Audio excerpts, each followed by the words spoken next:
Hello everyone, I am Tacit, and welcome to the Puzzle Quest 3 live stream, as well as our last one for a little while. In this live stream, we will be finishing out the storyline reading, so even though I was playing in the beta and everything, I made sure specifically to wait to read the entire storyline for, of course, when it launched, or technically launched. It's still technically in early access, but you know, it's on Steam, and it's in 1.0, version 1.01 actually, if I'm not mistaken, so theoretically it has launched.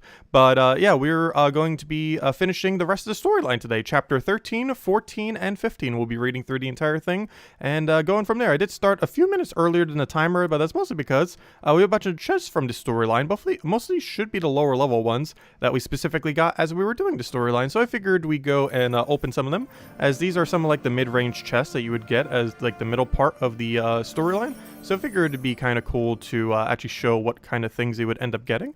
So right here, a bunch of crafting material, upgrade material, and an okay staff. It's unfortunately uncommon. You're definitely looking for those rare pluses as you're playing. Gosh, you have way too many offers still that are completely useless that you should not get. Let's see what we get from these next ones. So these do have a bit of a lower chance of giving us super high rarity. No, or will give us that. Okay.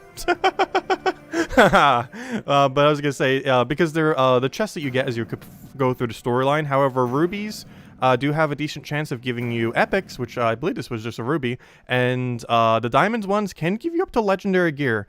So we just got an elven sash right now, and apparently I have too much stuff in my storage, so let me go and I should have something complete junk in one of these tabs somewheres. Let me figure out where my complete junk section is, because I should have like a bunch of oh, I hate when they do. Why is it set up that way? Because you sometimes click to like the upgrade thingy, but I don't want the upgrade thing. I'm trying to check the what on earth do we scrap thing.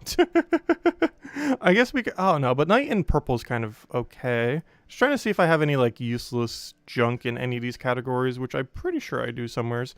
I really don't need guards gloves in purple, so let me get rid of these. I already have one in yellow and higher rarity. Anyways, what was the item we just got? It was this little stash thing, which I believe goes underneath necklace? No, it goes underneath your belt for whatever reason, even though it's around your neck. It counts as a belt. But anyways, elven sash in red. It gives you, oh gosh, that's a bad color to have for it though. It gives a bunch of purple and green mana when taking elemental damage. That's not too good though, if I'm not mistaken. No, that can't multi-proc in PvP, no.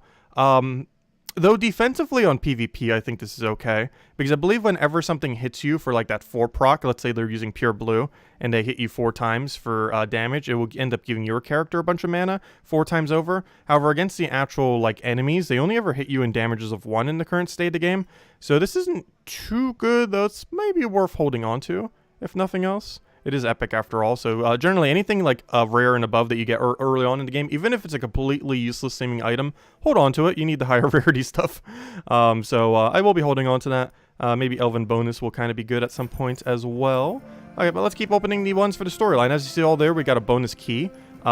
This is one of the main reasons why we're opening all the lower level chests from the storyline, and to show them off like right now, as these are all the ones that we got earlier the other day when we were streaming. And these were just the ones that we got as we were doing the storyline itself, the lower level chests. But they can still give you some pretty good stuff. As you saw, we got that one epic one from the ruby there. Hopefully we can see a legend from one of these diamonds. I still have never gotten a legend on stream. We have gotten a few here and there, but never has it actually occurred on any of our streams. I believe the chance of it happening is a bit lower when doing these lower level chests. But it is still possible to roll it, I am pretty sure. Unfortunately, the drop table isn't really shown in the game, like what it exactly comes out to. Unfortunately, nothing too good there. Also, oddly enough, did we even get a single rare? We got an epic, which is technically higher than rare. But have we even gotten a rare yet? That's kind of funny. I don't believe we have. Anyways, let's keep opening these, and then we'll continue on storyline. Hopefully find some juicy chests there, too. Once again, nothing too good here. Mostly just stuff to upgrade our other stuff. And still 3 more chests. We did get an epic from one of these earlier, so it still could happen again. I'm not sure if they can drop legendary in the current state of the game. If it is absurdly low chance. I'm pretty sure they can. I believe rubies are mostly just up to epics. I am pretty sure. Though not 100% certain. Once again, nothing too good there. The Legion of Doom is actually the ultimate ability for this hero class. Wait. How do we get it then? Oh, did they change how spells work? Because we got Legion of Doom, but we're level 30. I believe you don't get Legion of Doom until level 50. So that's weird. And we got another bonus key there. And what do we get? Anything? Or are we just going to get that one epic as the only interesting drop? Yep, seems so. Well, we did get an epic out of it, if nothing else. Not one we currently need, but we will still hold on to. Anyways, let's go to the storyline now. That it's the time that the stream was going to start. So perfect timing. That worked out to the exact time of what we were going to start at. Anyways, let's go do this. Also, of course, we weren't able to do the stream yesterday. I kind of forgot. Had a couple errands to do, and the other thing just, the doctor's appointment just went straight through the time that I was previously planning. So we did it at the same time today that we mentioned we were going to do it tomorrow. Normally, whenever a stream does get canceled like that, I normally mention it in like the other stream post in like the header, just so people kind of know. I'm pretty sure people got the hint for the most part, especially since most of you watch both of them, of course, the Gems of War and this. Anyways. Let's go finish out the storyline. So, without KrissTigger, gosh, what voice did I do for you? Now I need to remember all the voices now that we haven't played for like a day. Without KrissTigger, we're all out of dragons. We need to make it. Well, technically, there's still one dragon left. We still have Raf. We need to make it to where they're all meeting and stop whatever it is that Raf is up to. Yeah, there it is. Soulhaven isn't far. We just need to cross the bridge of Mornaf, and we'll be there. We can take a boat north from the port. Are you joking? Oh, no, that's not the right one. Are you joking? There's nothing across the bridge but a forest as far as the eye can see. I can see you haven't met a lot of elves before, Torgon, or traveled in their lands. What makes you say that? Elves name areas, not cities. They view forests and woods in much the same vein as citadels and towns. Both are their homes, thus, Soulhaven refers to both the city of Soulhaven and the surrounding forest. It's further to the Soulhaven than I realized. Would it be quicker to head back to Goldport and get your boat, Mutiny? Don't worry, it's not too far. First, the bridge. Second, the forest. Third, the city. And lastly, the port. Oh, onward. Also, anyways, hello, Kaki. Hello, Barbara. Hello, Isabel. Hello, Ricardo. Hello, Tyrion. Hello, everyone else. Welcome, welcome, welcome. Hello, Lestat. Hope everyone's been having a wonderful day so far. Let's see. Oh, Kaki's one of those bots. I'm not sure why it does that one message. Which is interesting. I've never seen that message on a Gems of War stream. However, whenever we've done, what's the ban for it? Let's see. How do I ban? But yeah, that is actually a bot. I didn't even realize it until Genki mentioned it on the, well, obviously we could kind of tell right now because he's spamming it. Where's the hide user? There it is. Oh, Isabel already covered it. I was trying to find the button for it. But anyways, yeah, that's, I haven't actually seen it on a Gems of War stream, oddly enough. I've seen it when we did Pokemon, and apparently they're hitting this game as well, but that's kind of weird. But yeah, those bots are still around. It's a really weird one because it copies that exact message, but yeah, it's strange. I'm not sure what some of these bots' goals even is, given that that's a seemingly weird message that means nothing. But as the second time we've seen them now, they seem to be a rarer form of bots, but a bot nonetheless. Hopefully YouTube will fix that. It is becoming like increasingly an issue. I cannot remember a single stream this year that has not had a bot in it. As far as those little spam bot thingies. So hopefully they'll be able to fix that at some point. Because I can't think of that being as rampant on Twitch, is it? Like bots just spamming a random message. I'm pretty sure it happens, but they probably have a better checking system for it compared to YouTube. Anyways, let's continue the storyline. Also, we'll be salvaging all these lesser chests. However, hopefully we'll get a few shiny ones so we can go and fill up all these chest slots here. Could also just do it instantly with a bunch of skirmish tickets, but I'll try to get the questline ones in if we can. Alright, we'll take that, take that, take that, take that. Oh, not the direction I wanted. Take that one over. Take a little bit of blue. Get a little bit of everything. Oh, is it rampant on Twitch? I wouldn't know. I normally don't watch Twitch. But yeah, I guess it's just a problem across all of the industry of streaming. No one's really found a good way to combat it. that or the bots just keep adjusting too quick, that even if they try making... Because the types of bots that spam at a given time tend to change over time. So it is probably they are doing something about it, but then the bots just adjust at a quicker pace than that they adjust their system. So the bots just keep changing to whatever gets past the system. Oh, also, we will be having some battles this stream that we might actually lose. So far, as we've been progressing through the storyline with what we currently have on this account, we have not lost a single time. However, that should change soon. Probably not in this chapter, chapter 13. But chapter 14 and 15 are very, very brutal. You definitely notice the difficulty spike. I'm not sure if it's been rescaled much, because it's been a while since I played through chapter 14 and 15. However, last I recall, they are extremely, extremely brutal compared to the rest of the storyline.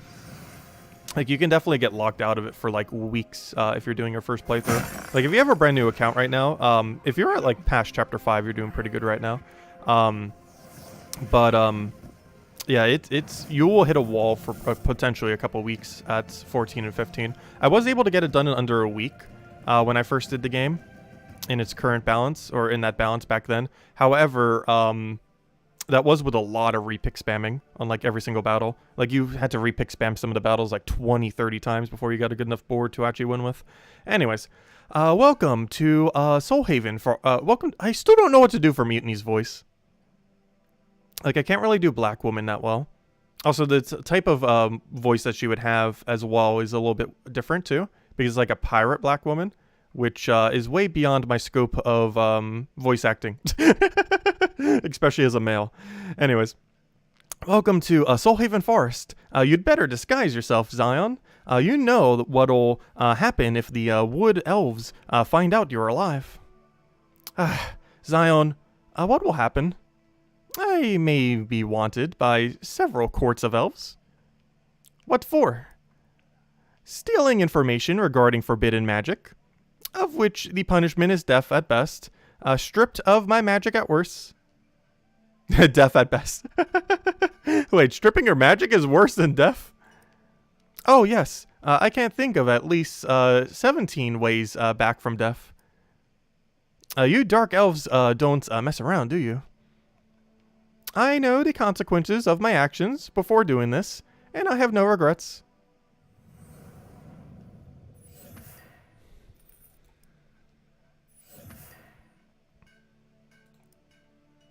Soulhaven Woods. Isle of the Moon. Oh yeah, we're still on an island. Oh yeah, we need to go to that port so we can actually get back.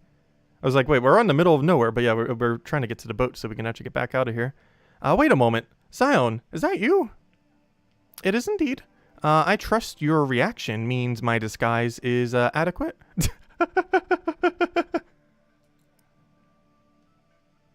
It better be. I had fun. It's been an age since I got to break out my disguise kit. With your ears hidden, you're harder to recognize. But if anyone here knows you, you might still get caught. Maybe because you are like 95% the same. I see. I'll have myself inconspicuously for the time being. A challenging task, I'm sure. I'll remember that comment for later. I'm quivering in my boots. He is really sarcastic. Sarcasm, I have to say. You're growing on me, Turagon. The feeling isn't mutual. That sounds like a challenge to me.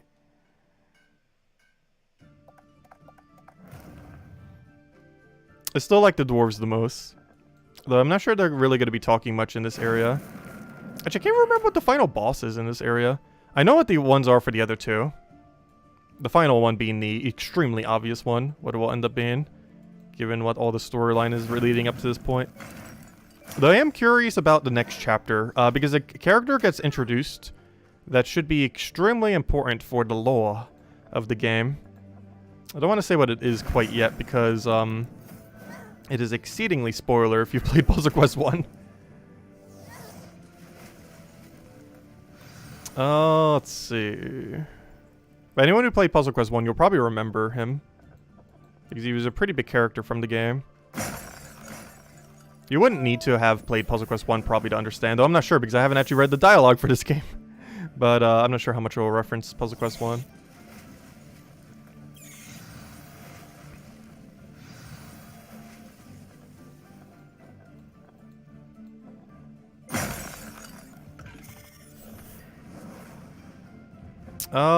Let's see.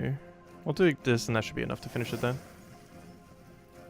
Your favorite is Drong. Oh, gosh. Does he get any more lines? You can spoil that if you want. Does he get more lines at any point in this storyline? Because I need them. Or does he just not exist like Bree, who's had like one chapter and then like never came back again? Same as that one guardsman. Which I'm actually surprised that one guardsman hasn't come back. Because from a mechanical standpoint in game, he's like one of the most important characters in the entire game. Because he's how you get more chest slots like this, as well as increasing your storage, which are like two of the most important things in the entire game.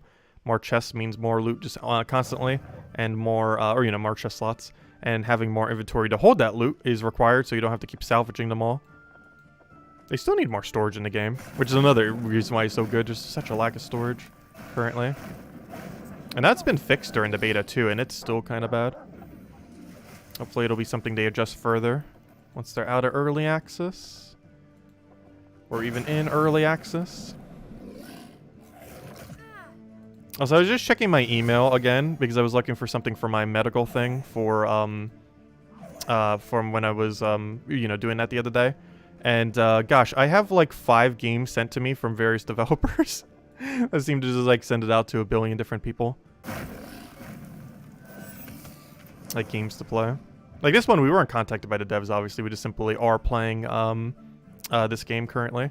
However, I get so many emails of just like a random game. It's like, oh, here's a code for like this game. You should like go play it. I don't know. Some of them like sometimes interest me. A lot of them don't.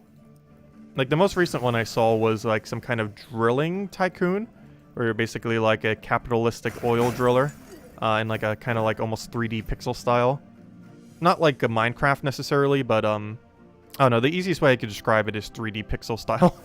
Like, not quite Minecraft. Maybe more like Roblox, I guess, kind of. Not sure how to describe it. It's like a very blocky, but not Minecraft style. It's basically 3D pixel. It's like the only way I could think to describe it. But it seems like a really generic-y tycoon kind of game. I do kind of like tycoon games. I used to play them quite a bit, but haven't really much in the last, like, several years. But, I don't know, there's some genres in it that can be interesting. Oil drilling doesn't sound too good, though. Anyways, we can't let our guard down, for even a moment. These forests are, more treacherous than I expected.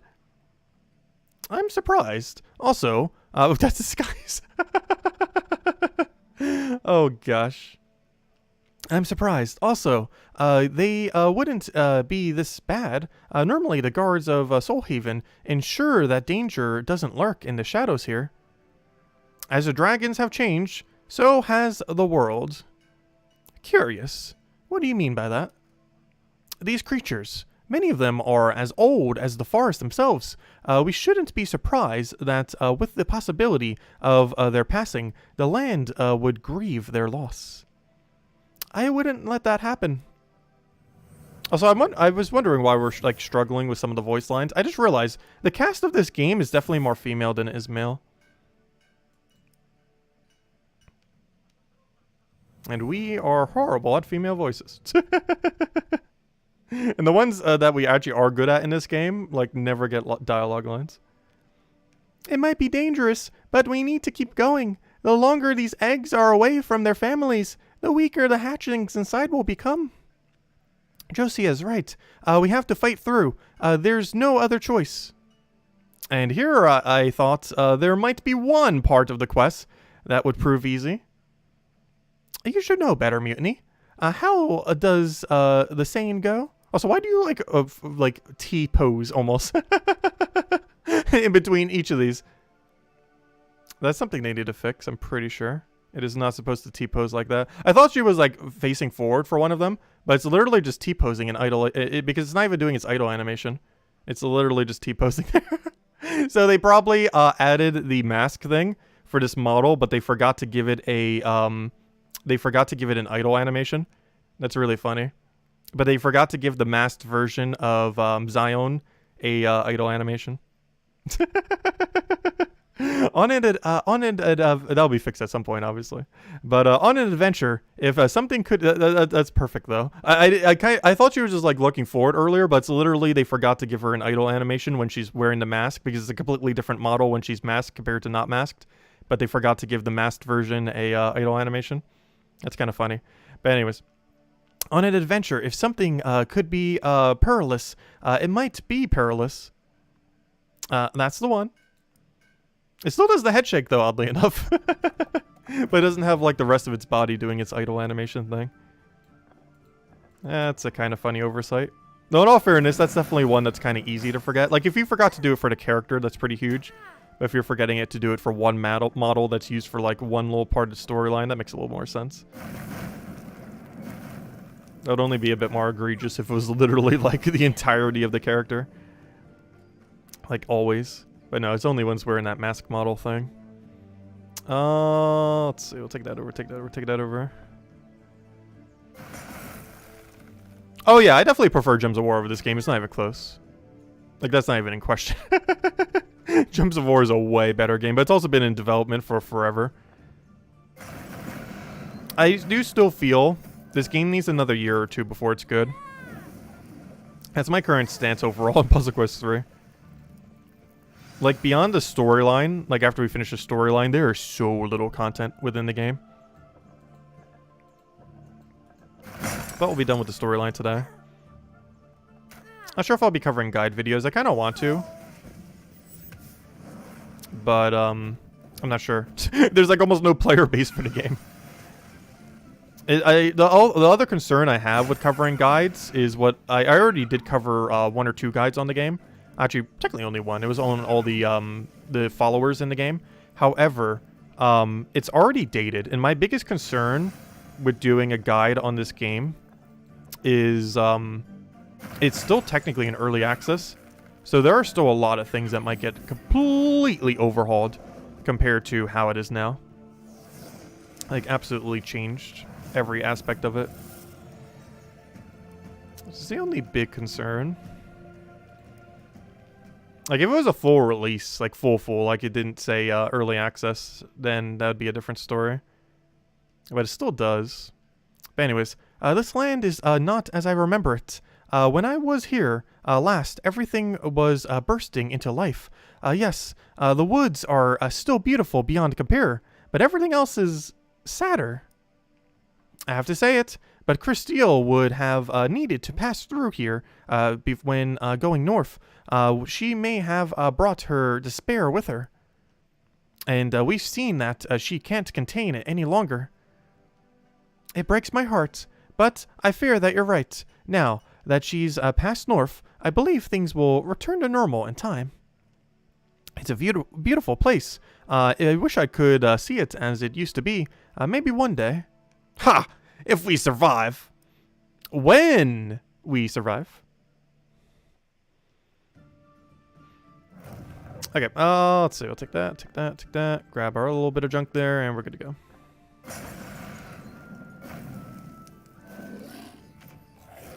Okay, do we have any amount of good option here? Kind of. We can do that.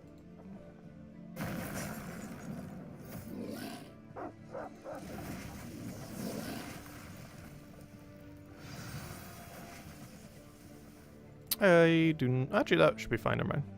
Oh, I meant to move the other one over. There we go. He'll poke us. We'll poke him. The only problem is we don't have enough damage if we do the other things. So I'm going to do this first. Oh, wait, no. I should have... wait, actually, that still works. Never mind. Because if I did the other way around, I don't think we killed because he still would have had his spell resistance up. Hey, we got a ruby. Nice. But you want to primarily be opening, if you can help it, early on in the game. You definitely want to prioritize opening rubies and diamonds. Unless you're looking for a lot of quick crafting material to just get some stuff upgraded a little, you're primarily going to want to be getting rares and, you know, above, like we got the epic earlier from one of those. You want to aim for rare and above equipment before you start upgrading too much. And rubies and diamonds are the best way to do so. Throughout the middle of the game, you kind of like switch it up a bit. But like really early on in the game and really late in the game, you pretty much only ever want to open rubies and diamonds. Early on in the game because you need rares and anything higher than rare. And later in the game because you already have so many resources that you're mostly just looking for high rarity stuff.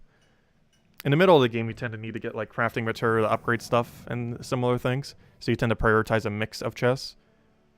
But early game and end game, definitely like ruby and diamonds all the way pretty much is your main goal for opening chests. Ah, at last, I can see the city. Oh, yes, I see it now. You have good eyes, Torgon. Are those the tops of buildings peeking out above the trees in the distance? Yes, that is the city of Soulhaven. They are not always the kindest of outsiders, so we must be careful when we enter. We make an interesting group. I don't think we'll be able to just walk by unnoticed. Caution is overrated. It never leads to fun. Alright, we do not have stun. If I had a way to move that up, we would, but we do not.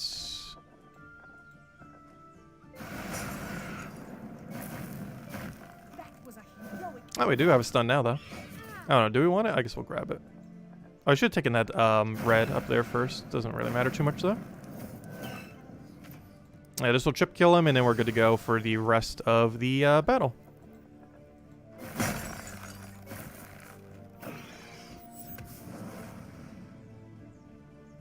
Alright, what do we even need here? We'll grab that. Poke it to death. And he's down.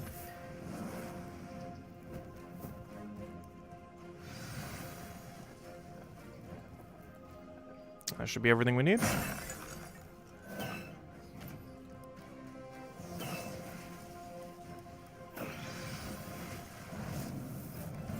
Definitely don't need that chest. Hey, level up. I wonder what level we'll be once we actually finish through the entire storyline. I believe the lowest level I've ever had was a 43, I want to say. Maybe it was a little lower than that. It was like low 40s, I know that. Like really low 40s. I'm not sure if they rebalance how EXP works.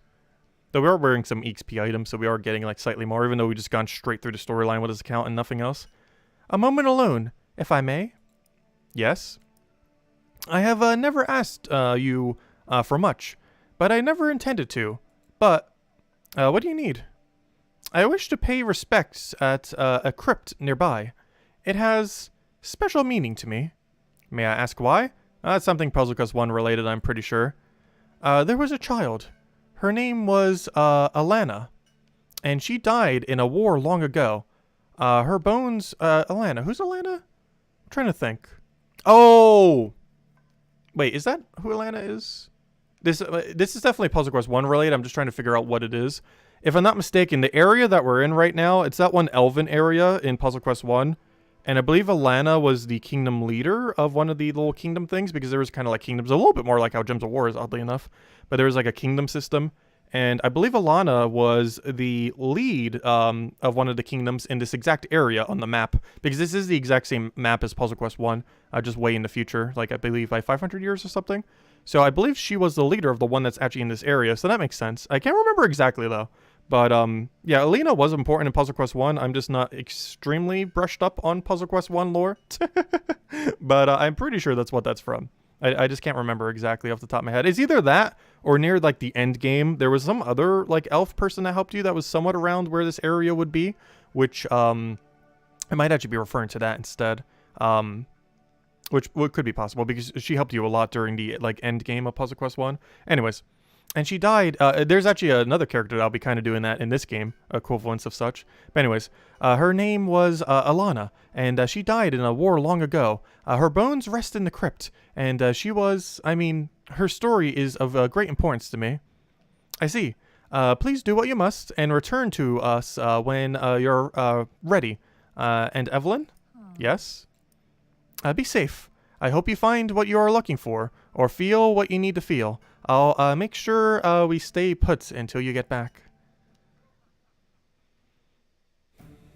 I'll catch you later, Medieval. Thanks for stopping by. Hope you have a good day.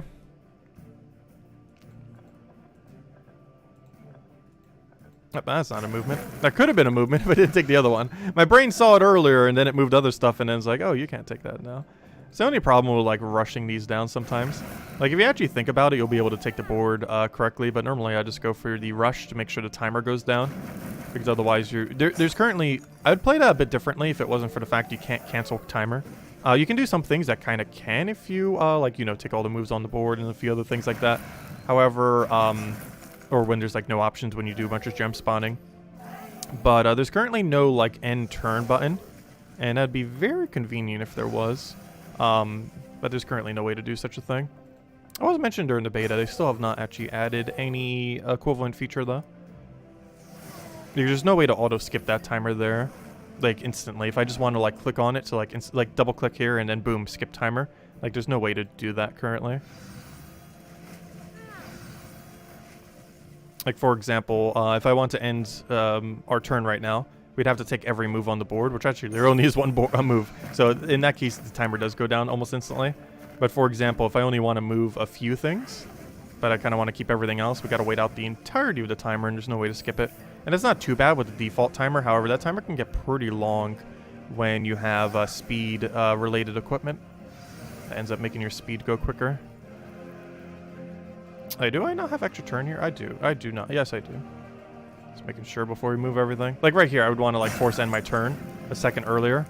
But we got to actually wait out the timer. It's not too big a deal. But it adds up to a decent amount of time over time. I will keep salvaging. I don't think we're going to keep gold. We're going for ruby or higher. Hello, Chris. Welcome, welcome. Hope all's been well. Let's keep going. Halfway through this chapter, and then we have 2 more. And these next 2 are the ones I'm really curious about. This one is going to be like, okay. But the last 2 chapters, because the character gets introduced, I'm really curious what on earth all the dialogue is for it. Because he was one of my favorite characters from Puzzle Quest 1. Wow, this city is beautiful. Oh, there's her T-pose again. Most elven cities are, they make their buildings from sacred trees and sing wards into the wood to help protect them in times of war. I had no idea. Most don't. We elves hoard knowledge. We keep it hidden, even from each other. It's an ill-advised practice that I am also completely guilty of. What else don't we know? Everything. Did you know that an elf is just a tree that dreamed of having a heart? That wished desperately to run and breathe and love? Wow, really? Maybe. Maybe not. Doesn't really matter. As fascinating as this conversation is, we have a problem. Elves don't like talking to outsiders, and we can't use Zion to help us, but we need a ship to reach Raf. What do you suggest? Also, this would also suggest, speaking of suggestions, this would also suggest literally no one on the dev team has actually played up to chapter 13. Because they would have noticed the T-posing thing. Because this update was up before the thing even went live, which means I think like 2 or 3 weeks they would have had, plus however long they had it in testing before it even went out. No one noticed that she's T-posing in chapter 13. Because she has that one mask during chapter 13. I'm pretty sure she moves it off after we get out of this area though, so she won't be doing that going forward.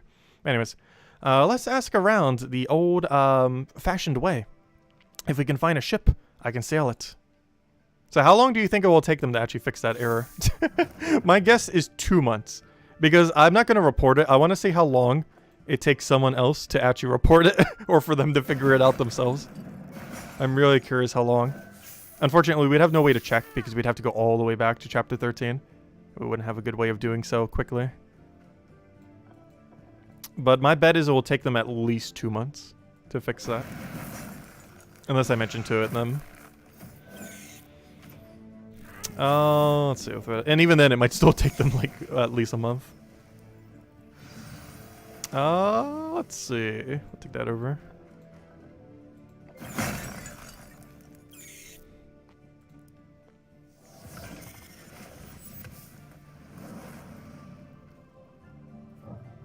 We'll take this over and disperse them down.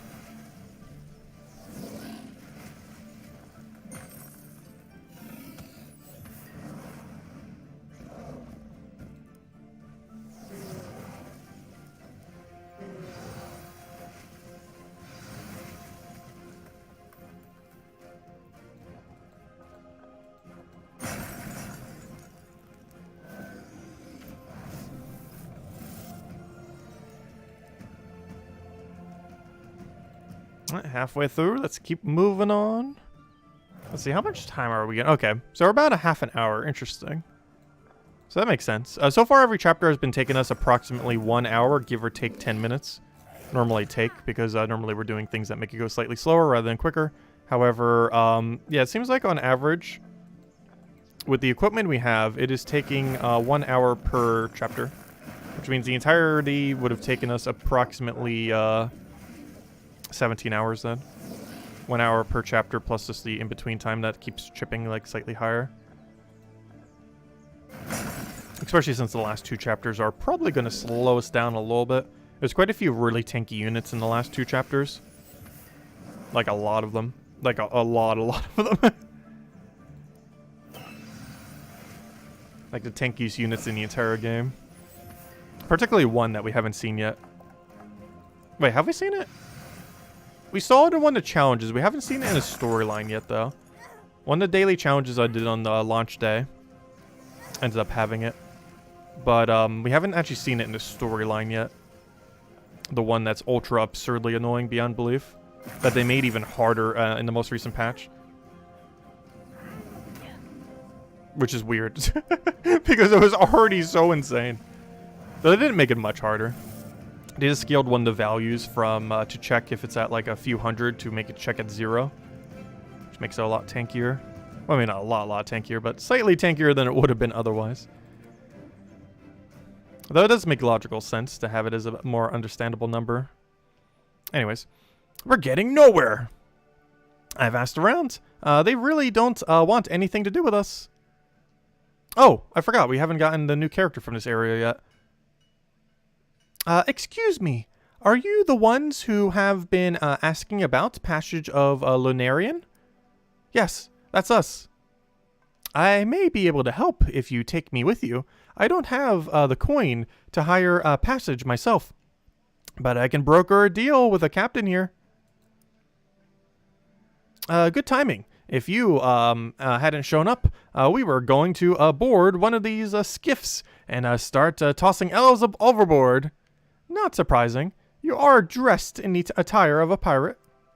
Excuse you. I'm a seafarer of questionable repute. I love that line. That's like one of the best pirate nicknames I've ever seen. Up, her hand just glitched. But I'm a seafarer of questionable repute is like the best name for a pirate ever. Oh, never mind. She's just clipping through her book. My apologies. I often get the two confused. Ha! I have a feeling that you're going to fit right in here. A seafarer of questionable repute. That is such a good pirate name.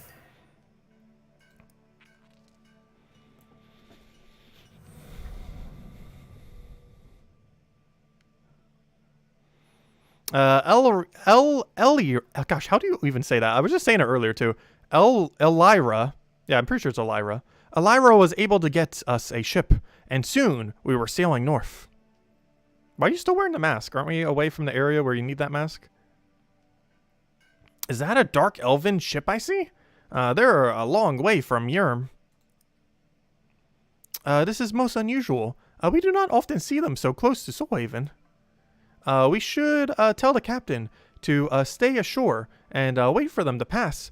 You never know what mischief or violence they'll get up to. Oh, I know exactly what they get up to. Elhyra's right. I can't believe I'm saying this, but we're better safe than sorry. If we tangle with a galleon that size, well, it's a swim to Lunarian. Alright, very bad starting board. I also wonder if we're actually going to need to repick spam in the post, or not post game, but you know, the late part of this storyline. I don't feel like we'll need to. The biggest concern is Chapter 15. Chapter 14 will have some annoying battles, but I don't think anything's going to kill us. But in Chapter 15, they can be both annoying and kill us. Curious if they rescaled the final boss as well. I did it the first time as Assassin. He was kind of a pushover because he gave me so much mana. However, we don't have the luxury of getting infinite mana this time because we're not using a purple hero class. We are a blue-purple though, so we could try utilizing it that way to cheese a bunch of purple. However, I do kind of just want to stick with the blue build we've been using for the entirety of the storyline. Because the build that we're using right now is decently accessible because you don't have to RNG for any of the class spells necessarily. The only one that you need is the only class spell we're using is the one that you literally start with this hero class. And these other ones are simply just random drops. A little bit higher rarity than you'd probably have at this point in the storyline. But they're literally just level 1 random drops. Some of them, I believe, are at rare. That one's at, let's see, epic, rare, rare. That one is at legendary, but it's only our finisher. So it's not making too big a difference, it's just giving us slightly more damage. But yeah, the ones that are actually mana accumulating for us are only rare and rare, and epic. Which realistically, you would have probably rare, which would just be one less gem spawn off the channel ice. But everything else, as far as spells, would kind of be the same. Some of them haven't been farmable yet, though. Like this area, I believe, is where you start to get the capability of directly targeting channel ice. So some of them are a little bit later in the storyline. Though you can still get them prior to that from random chest drops.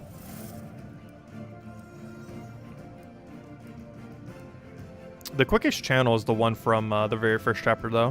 Which might make Shaman overall one of the better options. Because you get it from the very first kingdom in the game. And Shaman's also really good in the current balance of the game. Like, really, really good.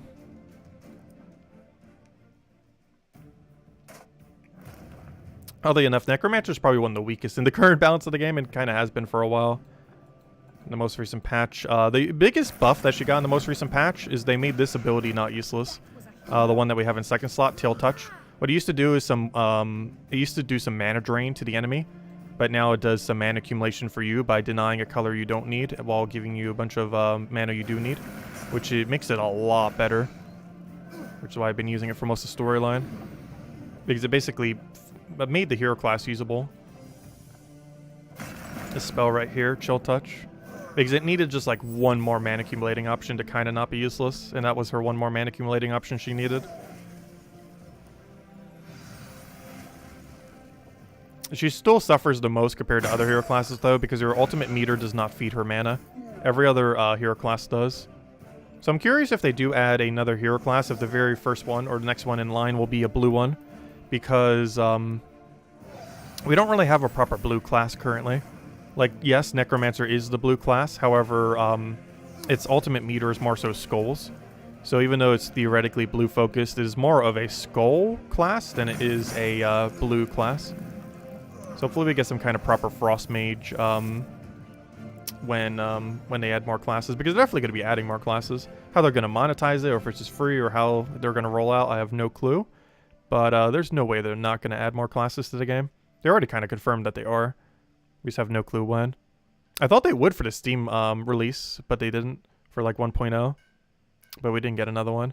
Anyways, a few scouts on the island, but nothing more, it seems. The Dark Elves look to have passed, so it should be safe to set sail once more. What on earth just happened to your thing? That's funny. That was a really weird arm sleeve. It like jutted out into the ether. It almost looked like a sword as her as part of her garment. I wonder. They definitely need to work on that model. Like that one when it's wearing the mask is so glitchy. I wonder what they wanted. Or who. Excuse me? T-pose? No, that wasn't actually T-pose. I think that's like a motion she's supposed to do, but I'm pretty sure she's not supposed to freeze like that. Like she does sometimes. Excuse me? Nothing, nothing. My apologies. I was merely thinking aloud. Onward. Alright, let's keep going. Putting ashore. Well, we can start to see the sea of blood over there. Is that smoke? Where? Stand next to me. There, can you see it? It's coming from the direction of, Lunarian. The rumors must have been true. It's still burning. What do you mean, still burning? What happened? Did the dragons attack it? Why? You've sensed the truth, I fear. I heard a rumor in Soulhaven that the dragons had burned it to the ground. I'd hoped it wasn't true, but it looks bad. Burned it to the ground? The whole city has been razed, or has been razed? I'm not certain. I'd only heard a rumor that a message had been received by the Queen of Soulhaven. I think I'm going to be sick. Crystal was overcome with sadness. Why would she do this? Wait, isn't she an ice dragon? How does she have fire breath? She's literally an ice dragon. Elhyra, why didn't you tell us? I was afraid that if you knew, you might not make the journey. This was my best chance to get back. I had to come. You say you had to come? Yes, I'm from Lunarian. My family was a merchant's family, but we fell on hard times. I have not been back for many years, but when I heard the rumor, I was concerned. I must try to find my family. Onwards. Okay. Oh, move that over, move that. Actually, I should have just cascaded that. It's fine, though.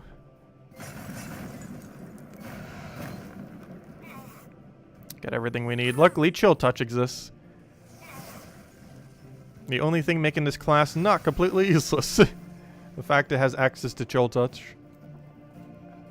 Just one small change and it made it at least somewhat more bearable to use this class. Like, this storyline would have been so difficult if Chill Touch didn't get reworked.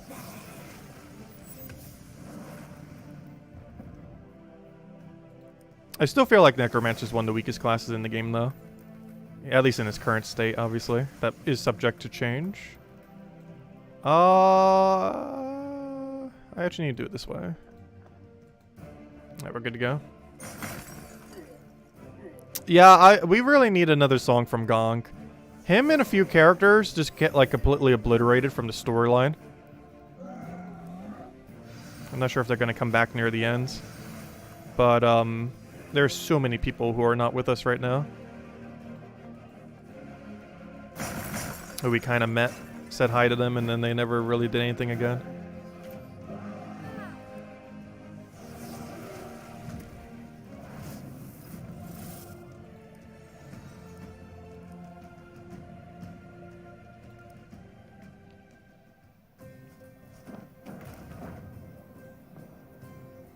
Though luckily, the best character in the game will be staying with us the rest of the storyline.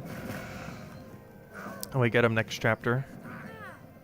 Like, this was the last character I was, like, really waiting to see what on earth his dialogue lines would be. And we get him really early in the next chapter. I'm not sure exactly when, though. I think it's almost immediate. Also, there's a unique music track that's used for the last two areas that I really, really like. It's one of my favorite in the entire game, actually. It's used a lot.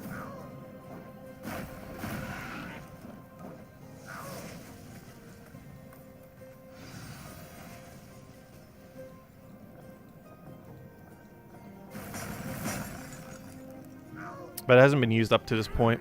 They only used it in the final two chapters, as well as when that one background occurs that's tied to.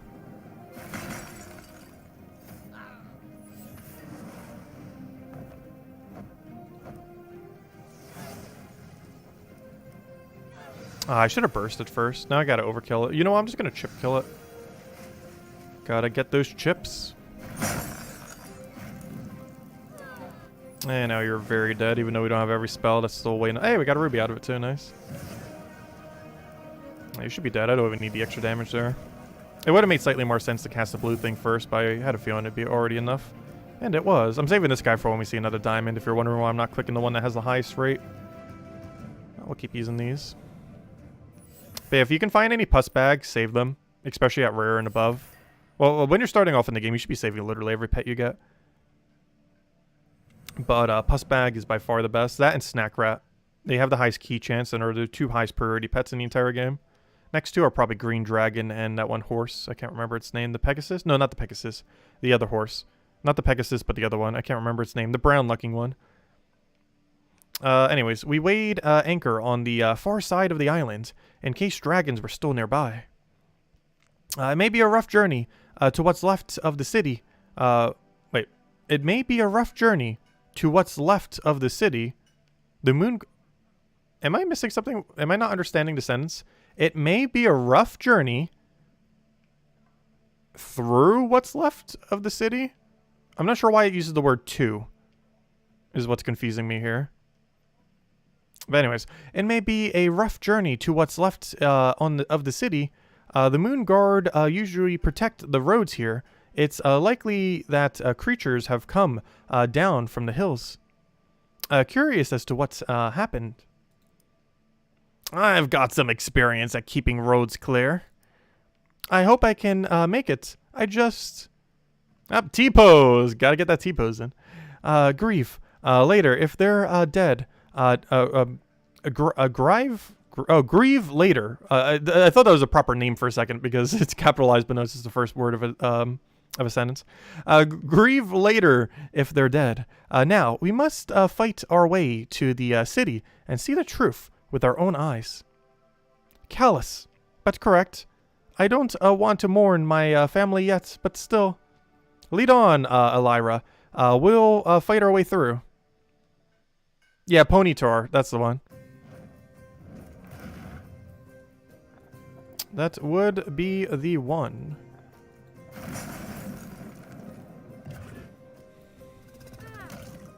Also, I believe they've reworked a couple of the values on some of the pets as well. Though most of them are unchanged. But I noticed some of like the more generic-y ones, I got like some stat tweaking. Or maybe I was just going crazy and just forgot what their previous stats were. But pretty sure some of like the more generic-y ones got their stats a little bit redistributed. Though they're still kind of bad. They're just a different form of bad now. There's only like 5 pets that exist. It's a Snack Rat, Puss Bag, the Ponytar, Green Dragon, and like one other one that I'm forgetting. Like those are the only pets that pretty much exist in this game. From a should you be using them to open chests with perspective. Obviously earlier on in the game you have to just use whatever you get. But later on, anything with super high key chance are the only ones that are relevant. As well as the few situational ones that have both high key chance while having high speed. Which is what the Ponytar is. Even though it's a key chance a bit lower than some other things. It has one of the best, if not the best actually, speed key ratio in the entire game. It just has a really slow revive time. But that's like the least relevant stat of any stat in the game. Especially once you have a few dozen pets.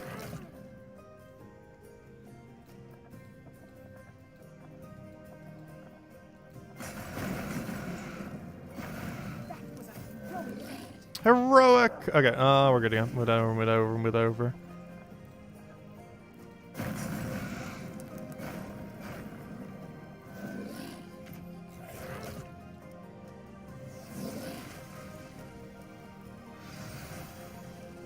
Okay, what else can we actually do here? I'll take that, take the other thing, and I think that's it for now.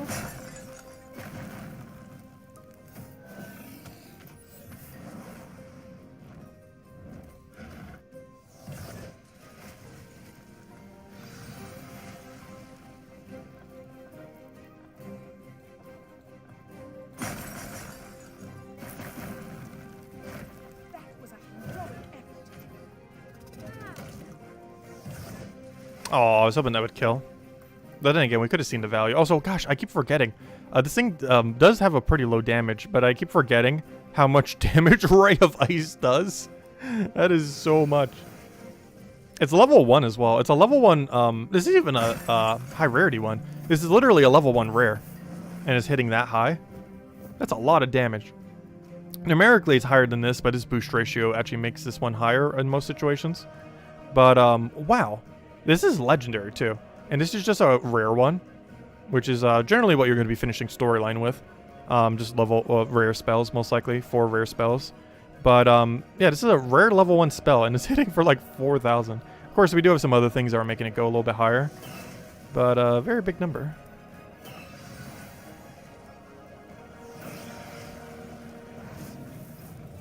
Another ruby.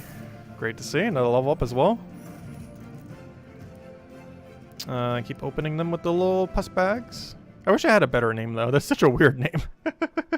For being the best pet in the entire game, it is such a weird pet to make your best pet. Like, you think what they would... Though I do like the Plague Doctor mask. I do like that. Its name is just really weird. But you'd think they would make, like, the best pet in the game for the one that you'd want to seek after the most. Be something kind of cooler, like the dragons or something. Because the dragons, they do have higher stats, all 5 of the dragon pets. However, their overall distribution is a lot more even. So if you're looking for like balanced good pets, the dragons are your highest priority. If you're looking for pets that can do everything, which is why I say green dragon. If you're looking for any dragon, green and yellow I believe are the best. They have the highest. Green has the highest key rate. Yellow has the highest speed, and they all have evenly distributed stats, or really high evenly distributed. They have more overall stats than any other pet in the game. So if you're looking for well-rounded ones, stick with the dragons that you end up finding, as they do a little bit of everything, with the green and yellow ones being the absolute best, with green being the absolute best. Anyways, the once beautiful city of Lunarian was in ruins. This is awful. Did we already know this, though? I can't believe this was... Well, I guess they're looking at it now. Kind of hard to tell. Let's see. I can't believe this was the work of dragons. I hope to never again encounter the smell of a burning city. Everything is gone. All that was here. And the families. Even the Tower of the Moon King has been destroyed. It's where we kept all of our history. All of our knowledge. Now nothing but ash. I never thought I'd live to see such devastation again. I don't know how my family could have survived this, but I must. I must search for my own peace of mind. Please, will you help me? We don't have much time. We have time for this, Torrigon. It's the least I can do, considering. You're not responsible for what's happened here. I know, but still, I want to help. Oh, also, for anyone who's just catching this stream and doesn't know, she's a dragon, by the way. I should probably point out that context, because if you have not watched the other 2 streams, yeah, that's important info to understand what that line. Anyways, I can't thank you enough. It will be dangerous. Scavengers are already picking the bones of our city clean.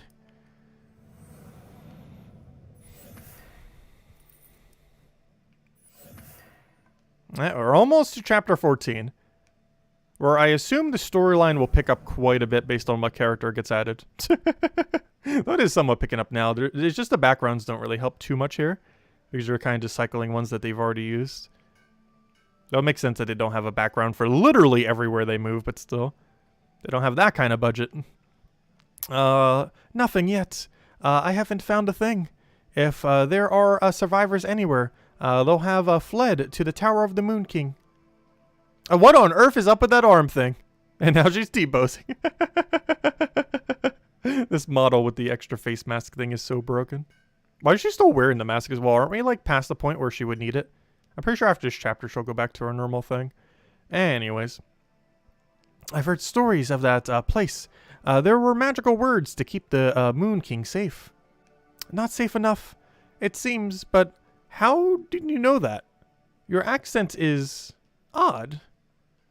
Those arm things?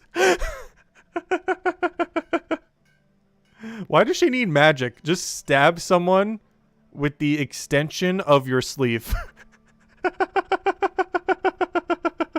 That is, I think, like the longest like sleeve hang I think I've ever seen.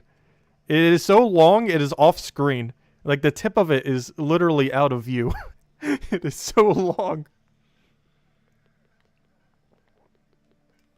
That's great. I think it's intended to be a bit longer, but that's a bit excessive. There'll be plenty of time for questions later, and we are helping you, are we not? Anyways, let's see.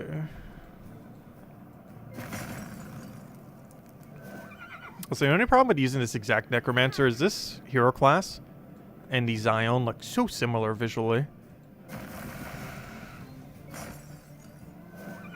It's not as big of a deal with the other Necromancer, the male one. Well, because for one, it's a male, so it looks quite a bit different in that regard. But even if it was just his armor and skull faceplate makes him look quite a bit different compared to Zion. She looks like almost like Zion. Not quite though. But definitely decently similar. I think one issue is, if I'm not mistaken, they had the same person do all the concept artists for the entire game. So they did like kind of do some of the similar things. They must have ran out of ideas when they got one of the concepts. When I've gotten concept artists in the past, I always do make sure to get different people. I even get different people sometimes with the same description. Like I've had like 3-4 people do the exact same thing before just to see how different it would be. And gosh, does it look... You can literally give the exact same description with the exact same references to like 5 people, and you will get 5 completely different results. Like drastically different results. Despite all the info being given being the exact same.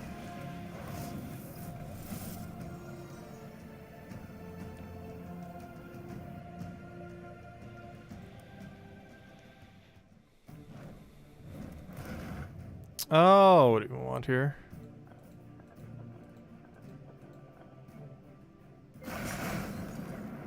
I wonder what race or power the keeps Elven immortal. I have no clue. The one said that she has like 17 different ways of not dying. So maybe it's more like to just revive. Well, one of them is apparently gems, because you get that one revive every single time you die. It costs 50 gems though, and is almost never worth using. I did use this some when I first went through the storyline though, because it was worth spending 50 gems to get a boss battle completed. I didn't use it in the final few areas though, oddly enough. But as I was progressing through the game on the first week, on when the beta first launched, I did use some revives to press through the storyline. You just don't want to spam it, because if you're at the point where you're dying, especially if you're on like not the final boss thing, like, you know, the dungeon. But if you're just like going through the area and you're dying a lot, you definitely should not be using the revive.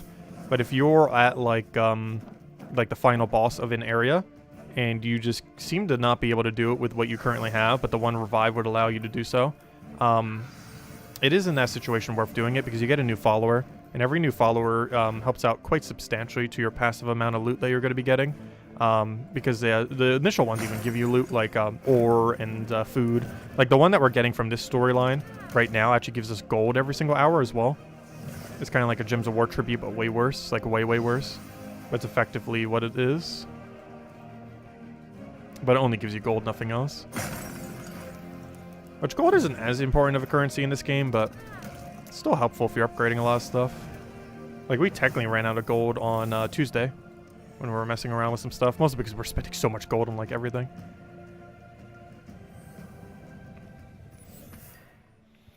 Alright, let's see what the final boss is here. I actually do not remember. Is this the Golem one? Oh, let's just fight and see. Runes of Lunarian. I almost know for sure there's no dragon fight here. I just have no clue what the fight actually is. I completely forget. Here we are, the deepest part of the ruined city, the unearthed heart of our history. On fire, just like the rest. Hold strong, Elira. We're not done yet. You're right, but I fear there isn't much strength left in me. I promise, there is, but if not, I promise there is, but if not, let us shoulder the burden, at least for now. You're all very kind. I'm fortunate to have sailed with travelers like yourselves. Fortunate and grateful. Shall we search? We shall. Alright, let's see what fight this is. I believe it's Golem. Did we get the Golem one yet? I believe this is Griffin into Golem. Also, this is a really weird looking Griffin. This Griffin is actually a different typing than the other one. Some of them that get recolors, they actually maintain their same typing. But this one is actually different. It is a grass type, or the poison type, whatever you'd call it. Whereas the other Griffin is a light typed. This makes it actually harder for this particular hero class, which is unfortunate, given that we're using this particular hero class. But this does make it harder for the one we are currently using. It shouldn't make it too hard, though. But it does increase the difficulty with this particular class. It would make it easier if you had the Berserker. Okay, we need, I'm not liking the board we have right now. Is it going to give us a good amount of mana? No stun there, though. Gotta be careful, because we actually can die in this fight.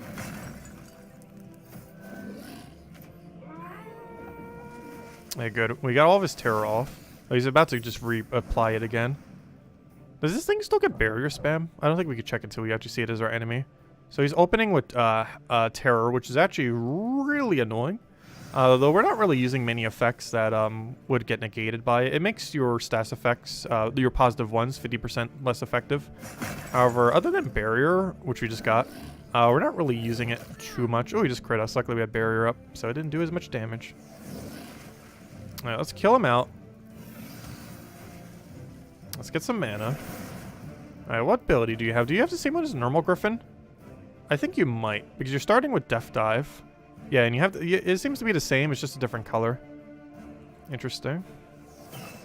It's unfortunately a coloration that's harder for us to kill. Though I'm not sure it's going to matter much.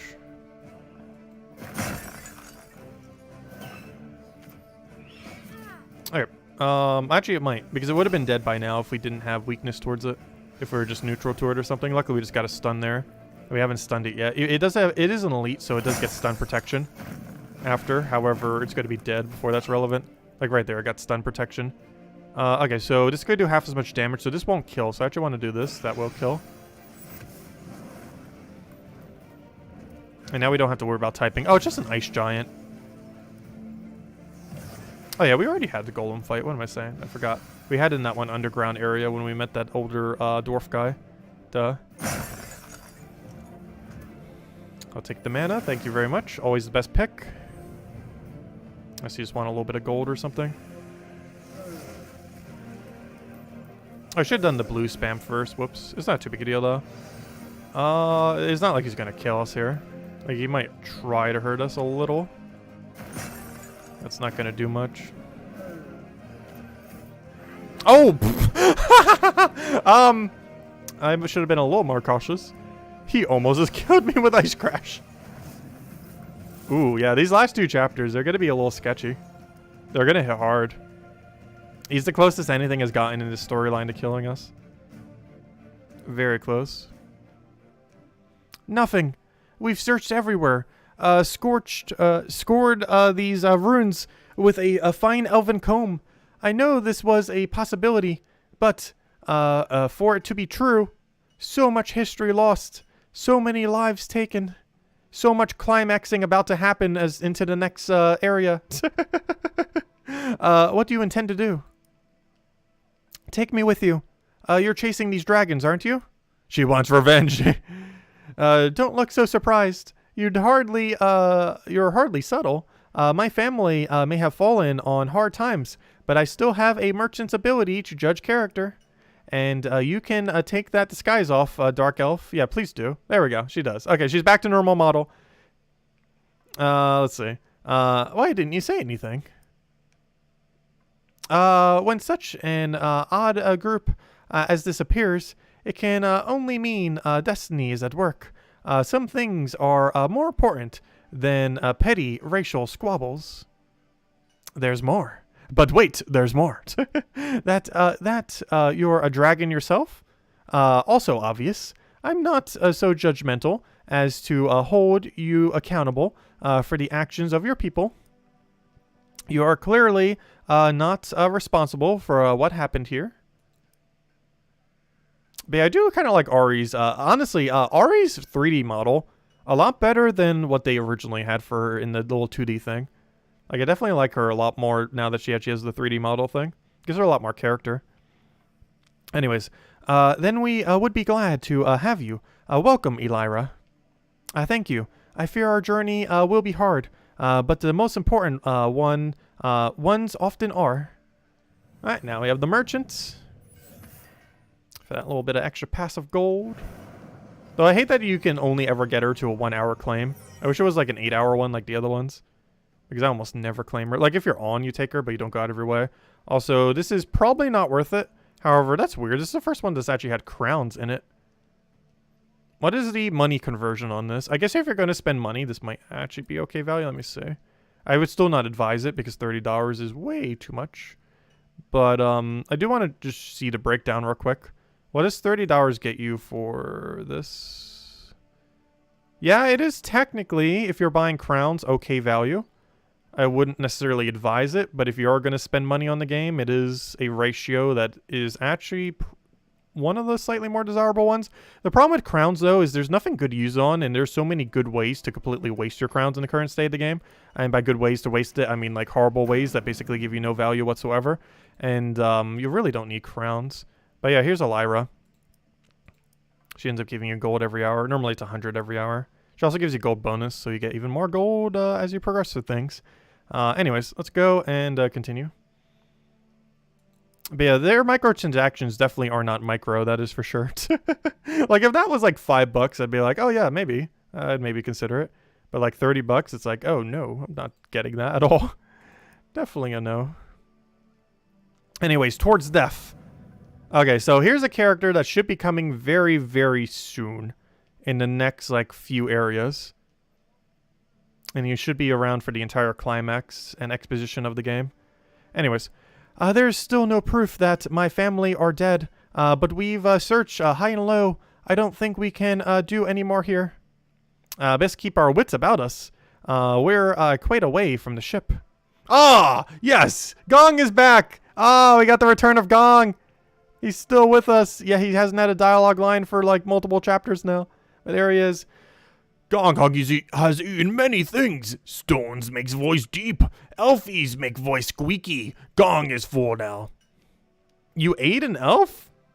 3. Very skitty. Not much meat. Squeaky voice was funny. Gong laughed. You ate 3 elves? Sorry. Gong should know better. Gong. Clipping. Through the thing. Let's see. Should have saved you one. Could easily see. Dragons like elfies too. Well then, no bodies and a full ogre. It's time to head back to the ship. Succinct as always. Gong better sing a victory song when we finish this game. I will be very disappointed if Gong does not sing us a victory screech when we win the final chapter thingy. They gotta get that comedic relief in there. After what's probably happening in this chapter and next chapter. Well, technically, we just saw a gigantic burning city. So, I don't know. It wasn't as impactful, though, because the background didn't really show it that well. They didn't do any custom backgrounds for it. It was just all the repeating ones of before. Like, they showed some runes, but you see those runes, like, a lot through the storyline. It's not a new background made for it. Missed opportunity. Maybe they will make one once they're out of early access. Because I feel like that storyline really needs a good background to convey what just happened in the previous chapter. Because it doesn't really hit as well if you're just repeating the same backgrounds from before.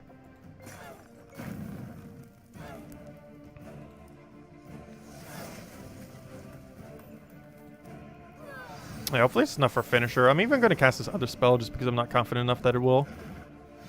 And now hopefully it will. No! Why? I did that so it would kill. And it was 3 damage, or 34 damage short. Slight fail. Not a big deal though. But I casted that specifically so it would die and then it didn't die. That's a lot of logic there. Welcome, welcome.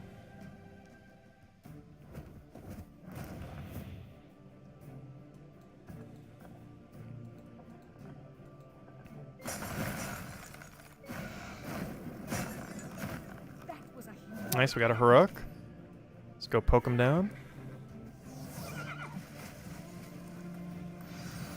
Oh yeah, how's the poll doing that we put up? I haven't even checked it yet. Let's see, after a few dozen votes, or actually about 20 at this point, we have ourselves a, it looks like a 5 out of 7, or 5 to 7 seems to be the winning one. I probably should have, unfortunately YouTube only has like, 4 options. Like I almost wanted to say 5, 4, 3, 2, or 1, but then we couldn't have an option for a 1. I guess I could have 1 or 2 as the same, but then it would be overly inflated value. But yeah, it seems like a 5 to 7. So like a little mid-range or slightly above is where people feel like the current state of Puzzle Quest is. Someone said they really liked it. I'm curious, who was the one who really liked the current state of the game? I feel like when you first start out, this game is really, really good though.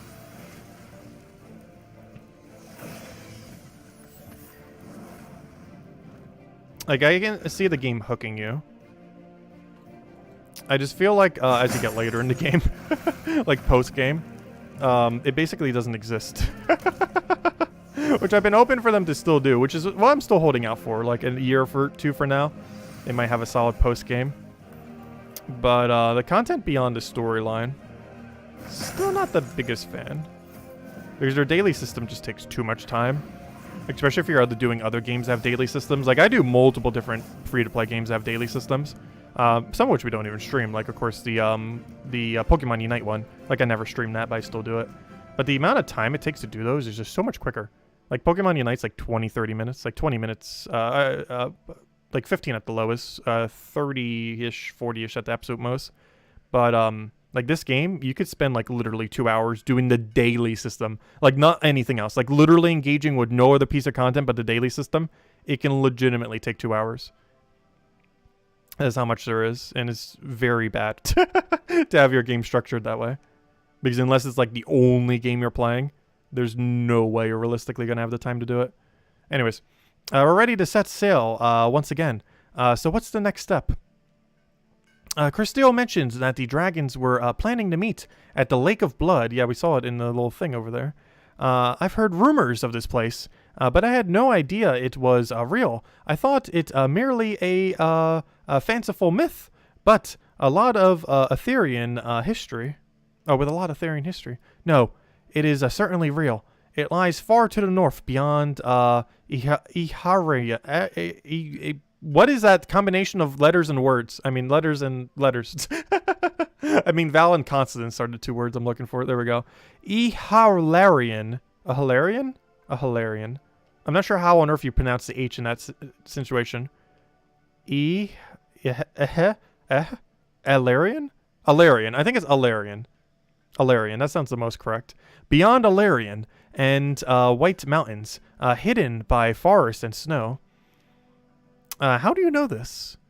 That's not important. Oh, she's from the past. Or actually, I'm not sure. I'm actually not sure what Evelyn's stick is. She's either literally from Puzzle Quest 1 and she never died, which is a possibility, or she's the ancestor of the person from Puzzle Quest 1. Which one is correct? I actually do not know. I feel like we will know by the end of the storyline, or maybe we already know. I don't think we know, because the main protagonist doesn't know. So I feel like we also don't know. But yeah, I'm actually not sure if Evelyn is just the ancestor of the one from Puzzle Quest 1, or literally is, like, still alive from, like, 500 years ago or whatever it was. I feel like it's the latter. Like, she actually was alive back in 500 plus years ago. Anyways, that's not important. What matters is getting there as quickly as we can before a terrible tragedy occurs. Is this the past Puzzle Quest game? No, Puzzle Quest 1 is. Also, they made an HD remake of it on the Switch. I still never played through the HD remakes, all the content that they added. We, like, started playing it, and then we kind of got busy with other stuff. Then I went on a trip, and then I just never really bothered finishing it. But, mostly because we played through Puzzle Quest 1 multiple times on this channel before. But, I don't know, we might revisit the HD version. The only problem with the HD version of Puzzle Quest 1, like, you can still get the normal version on Steam, but the HD remake is still, like, a year and a half, almost 2 years now, a Switch exclusive. You cannot get the HD remake on anything but the Switch currently. I assume soon they're going to release it on other stuff, like Steam and such. However, as it currently stands, the Puzzle Quest 1 in HD is only available on Switch, on the Switch console. I'm pretty sure they'll ship it to Steam probably sometime later this year, though I have no clue. Because their exclusivity clause, if they even had one, should have been done by now. Because normally it does only last for about a year or two. If it is 2 years, I believe the 2-year mark is next month. So we might see Puzzle Quest 1's HD remake in the next month or two. Because if it is a 2-year exclusivity with Nintendo, the 2-year mark, I believe, was mid-April or something. I think, if I'm not mistaken. So, yeah, that would expire soon then.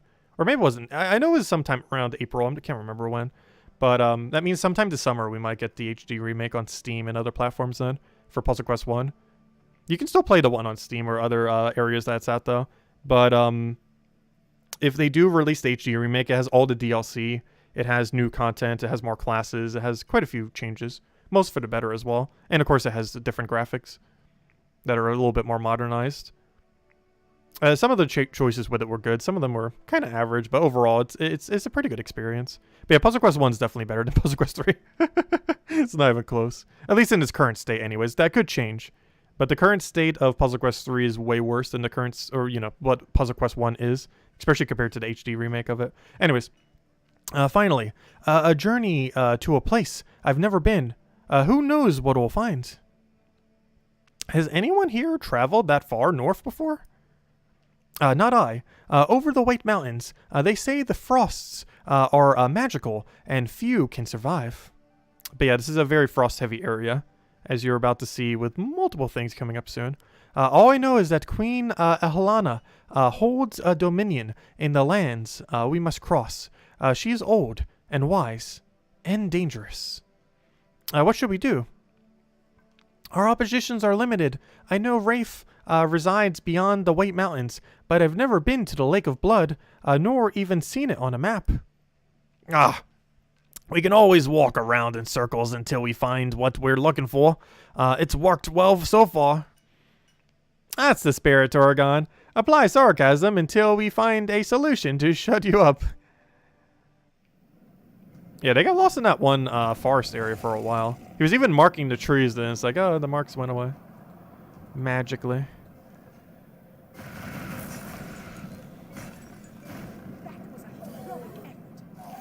Move that over. I did that wrong. Why did I not take the blue first? I even saw that, but my brain failed.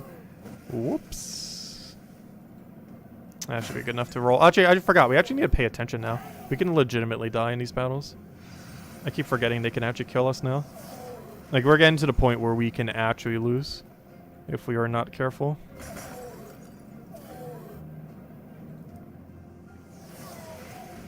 Okay, they haven't shown the super annoying unit yet.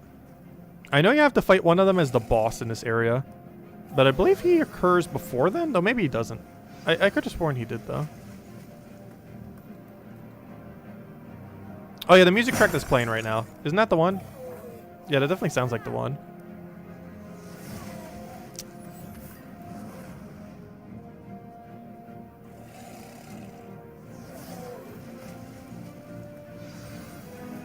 Oh, is this the one? I can't even remember. I played this game so much. Can't you remember? Also because all the music kind of mixed together at this point because I've heard all of them so many times. I actually can't remember if that's the one for the frozen area. I believe it was. Let's see.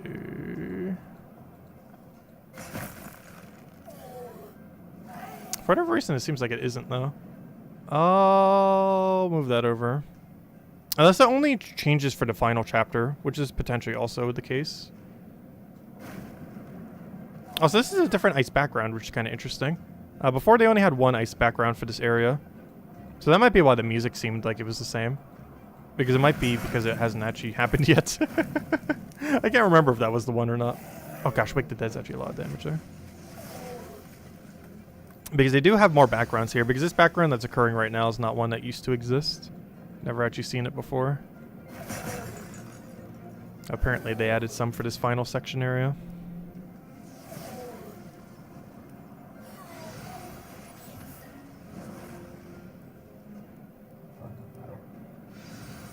But I can't remember which one these are unique music now, but this area does have some unique music. This one and the next one, whenever it has like that frozen background.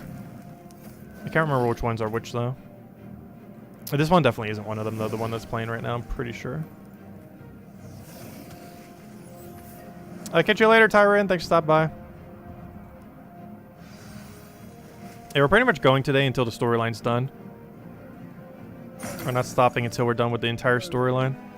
And that'll basically be the stream. Once we hit it, we'll probably just stop then. And I'm gonna go grab dinner then. We still got probably another 2 hours because we kind of just started this chapter. And these chapters are going to take a little bit longer than the other chapters, most likely due to the increased difficulty. Oh, a diamond! Nice. That's what we want to see. The coast of Lunarian was cold and desolate. Ah, the best character in the game. Cuss the off. It's chilling up here. I've never been so cold in my life. Ha! Your beards are frozen. Ha ha! How's your hair not frozen? I guess we head north until we find the mountains. Stop! I swear I saw something move. Ah, I think the sun on the ice might be playing tricks on ya. A stranger stepped into view. Ah! The best character in the game. I would sure assume so. I don't know what his dialogue lines are. But the reveal. This should be him. A stranger stepped into view. How he had remained hidden. We had no idea. Yep, there it is. Dark Hunter. So, if I'm not mistaken, it's actually the first follower you get in Puzzle Quest 1. If this is the exact same person, I do not know. Though we do know from the other Dark Elf that they can avoid death for quite some time. But there was like a several 100-year time frame between the two. However, I believe this is the exact Dark Hunter from Puzzle Quest 1. Your first like real follower that you end up getting in Puzzle Quest 1 as well. But yeah, he's the final one that you get. Well, technically final one. Yeah, he's the final one that you get in this one. Because, yeah, you would get the Citadel normally in the other one. Though now you get it at level 50. It used to be the reward for finishing out the storyline. But now you get it when doing 50. So I'm not sure what you get for finishing out the storyline now. But this is the very last follower you get in this game. And it's the very first one you get in Dark Hunter 2. I mean, in Dark Hunter 2. I mean, in Puzzle Quest 1. The first one in Puzzle Quest 1. The last one you get in Puzzle Quest 3. I like that touch. Anyways. No tricks here. Just a humble servant of Queen Eliana. Also, was Queen Eliana the main queen from the Puzzle Quest 1? I can't actually remember. I completely forget. It might be, because that name sounds familiar. Well, hello, gorgeous. Still, think the snow was playing tricks, Atticus? Oh, he didn't get a line. No, Atticus, you should have replied. Atticus, you need more dialogue lines. At least he had a few chapters where he got to talk a lot. Okay, Lunarian. I've been searching for you up and down the coast. For us? Why? Also, I completely forget what voice I gave him in Puzzle Quest 1. Queen Eliana sent me. She told me to keep an eye out for a strange group setting foot on our shore. She knew we were coming? Queen Eliana is a seer? I had no idea. Does she know why we're here and what will happen? Also, I just forgot something too. The two Dark Hunters are written by different people, though. Because the first Dark Hunter, well, I'm pretty sure was written by Surian, the lead developer of most of these games. Whereas this one was written by Salty, the old communicator for Gems of War, and she actually doesn't work for the company anymore, oddly enough. But she wrote the storyline for Puzzle Quest 3, including Dark Hunter here. Alas, no. She can see the future when it is clear, but during the times of uncertainty, her powers become clouded. She says she can see no future after you. Or see no future after you. Approach the dragons and their master, Lord Raf, at the Lake of Blood. What does it mean if she can't see past that moment? The last time her vision was clouded like this, it was when the Savior fought Lord Bane many, many years ago in Puzzle Quest 1. Apparently, oh, and he would know that because he is from Puzzle Quest 1. That makes sense. Yeah, this is literally the same Dark Hunter from Puzzle Quest 1. Because he knows that. And to know that, you would have to be, at that time, literally there, fighting it. Also, the Savior, that's actually kind of interesting. I just realized, the Savior is our character in Puzzle Quest 1. I didn't even realize that till just now. But this character, whenever they keep referring to the Savior, I'm pretty sure it's literally whatever character you pick in Puzzle Quest 1 is considered the Savior. Interesting. Anyways, apparently, when the fate of our world hands in the balance, it's hard to see a future. There may not be one. We're here to help dragons. Yeah, we're here to help dragons. Does the fate of the world depend on that? Who am I to say? Everything is connected, though. Well, that explains why you're here, but not who you are. I am Dark Hunter, and we have a little time. Come, follow me. Okay, let's see. But yeah, I have no clue how I didn't notice till now. Every single time the storyline is referred to the Savior, they're literally referring to the the Puzzle Quest 1 protagonist. So basically who you're playing as in Puzzle Quest 1. That's actually who the savior is every single time they keep saying it. I'm not sure how I just noticed that now, but that's exactly what it's referring to. And it can't really mention like any specific class or species or anything because, you know, it's different based on what class or anything you pick in Puzzle Quest 1. But it is referring to basically the protagonist that you play as in Puzzle Quest 1, which is an interesting touch. Oh, we got stun there. Not sure if we're going to need it, but probably should play on the more cautious side. These things are starting to get pretty hard. Also, we're at a 7 level difference. Normally, you would want to grind to a higher level. I did finish at level 44 for my first playthrough, if I'm not mistaken. However, you are generally going to want to be at level 50 for completing the storyline. We'll be able to get it done at way lower. Like, we'll probably be at like 40-ish, give or take a little. But when you're actually playing through for your first time, you're definitely going to want to hit 50. Start getting those Citadel bonuses. Because now you don't actually have to finish the storyline to get Citadel. You unlock it as soon as you hit level 50, which didn't used to be the case.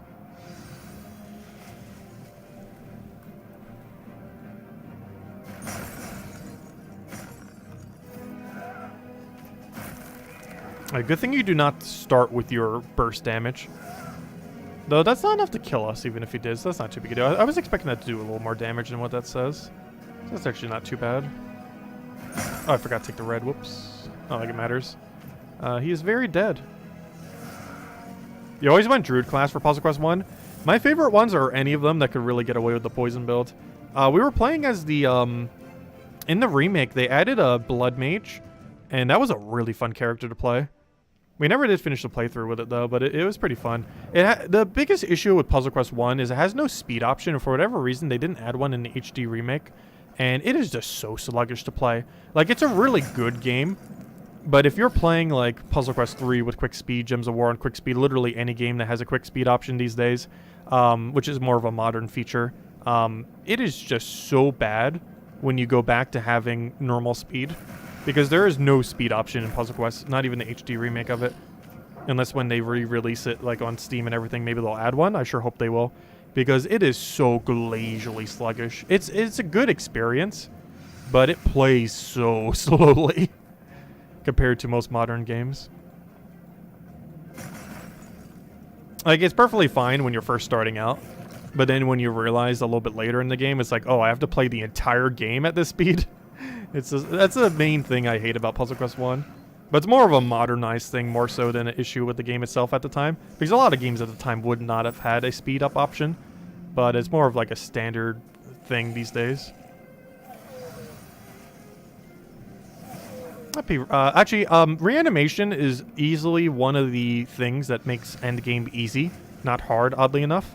The reason for this is they survive with 1 HP, but when you do chip, you'll be able to get a 4-poke hit.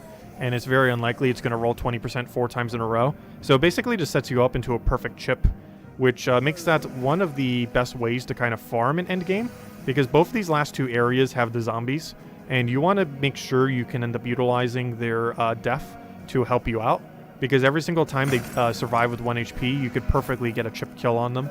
So as long as you're hitting them with at least like 2 things of chip on the board, like in this case, if we take blue, we're hitting them 4 times over. But you can also do it, let's say you're using 4 different colored spells. If you take like a skull and a red, that would be enough to chip. Or if you're using like red and green, if you take a red and a green, that'd be enough to chip them down. But even taking 1, you would, but you would have the 20% chance that it would not work. How do I want to do this? We have enough to win here, so we'll do that. Also, we gotta be careful. We are getting so close to death. There's a lot of battles here where they're getting dangerously close to actually killing us. We have not died a single time in the storyline yet. It might happen, though. Anyways. Dark Hunter. Cute name. Oh, gosh, he has a thing on it for him. Ah, I remember. Did ya ever meet a dwarf by the name of Kaki? Yes, a long time ago. Yep, in Puzzle Quest 1. Almost, okay, it is 500 years. I thought it was around 500 years. I wasn't 100% sure, but yeah, it's about 500 years ago. Almost 500 years ago. I remember him and his complete inability to stop talking. Come on, Zeddicus, go do the same. Ah, that's my da. I never knew. Wait, how's that your dad? How old are you now? It was almost 500 years ago. And you're still alive. How old does everything live in this area? Because he's like 500. For that to be your dad, you'd have to be like easily over 100 or 200 or something.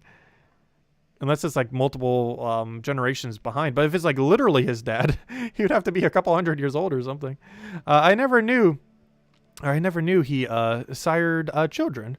But I can see it. You bear his likeness with the exact same voice actor. That's kinda. Oh yeah. I can't speak now though. That's kinda to say. So are the stories true? Did ya both travel with the savior? Got the both. They both have the exact same accent. With that dialogue, with how they speak. We did. Though we were young and naive, the savior helped us both. It was a dark time for me, but there were many others too. A princess, an ogre, a dragon, and more. Wait, was there a dragon teamed up with us in Puzzle Quest 1? I do not recall such a thing occurring. We were fighting dragons. I don't recall any of our partners actually being a dragon, though. Am I forgetting? Maybe it did happen later in the... Oh, wait, was one of those... Maybe that did happen. There was one, like, slightly way later in the storyline that I think may have happened with that. Is there some weird things? Like, one of our partners dies, and then you get the spirit thing from it and a few other things. But yeah, that might have happened near the end of the storyline, actually. I know it wasn't, like, for most of the storyline. Like, Ori in this one, the dragon from this one, you get really early on in the storyline. But yeah, if you do get one in Puzzle Quest 1, I don't recall it. But if you do, it was really late in the storyline. I know you started doing some of the dragon stuff like way late in the storyline, so it might have been then. Anyways, and more. There were also... wait. Did you have an ancestor named Evelyn? It's an old name.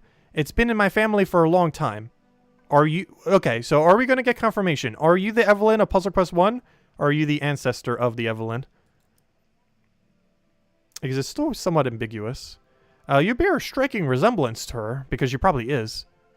Evelyn traveled with the Savior, too. She provided wise counsel. Well, I hope I do the name justice. Okay, maybe you are the ancestor, or she's playing dumb. She's either not the actual Evelyn, or she's playing really dumb right now, and I'm pretty sure she's just playing really dumb. Because I'm pretty sure, like, we know 100% this is the same Dark Hunter for 500 years, but I want to make a bet this is the same Evelyn as well.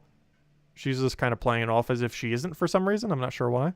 But maybe she is just the ancestor. But we know 100% for sure Dark Hunter is the same one from Puzzle Quest 1 at this point. It's already been confirmed. Anyways, so we shall see. Traveling with the Savior was both exciting and tumultuous. Those were uncertain times, but while things were treacherous and hard, they never felt as harrowing as they do now. Why do you say that? When you're traveled these lands, for as long as I have, you can feel when something's not right. I sense a terrible grief emanating from the north. Nothing good will come of this if it's left unchecked. Let's keep going. We're almost at that lake of blood. Towards death we shall go.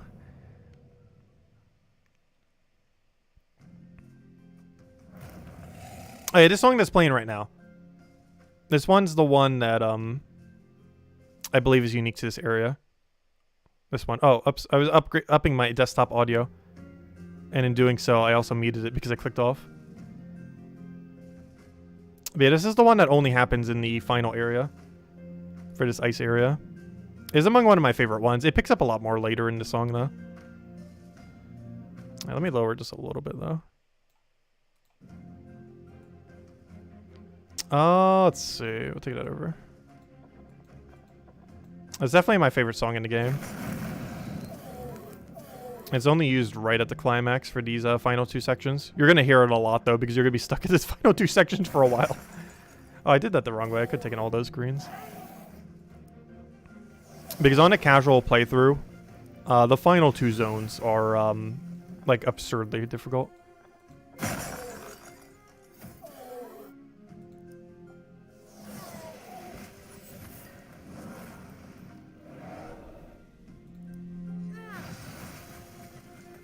We do have a finisher. We could try to proc it down, though, with a chip. I think I actually want a chip here instead of spell killing.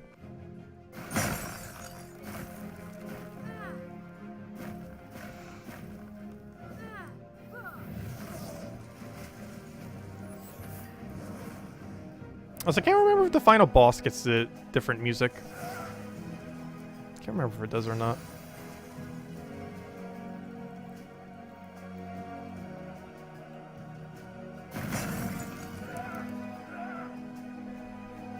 Alright, we do have red stun.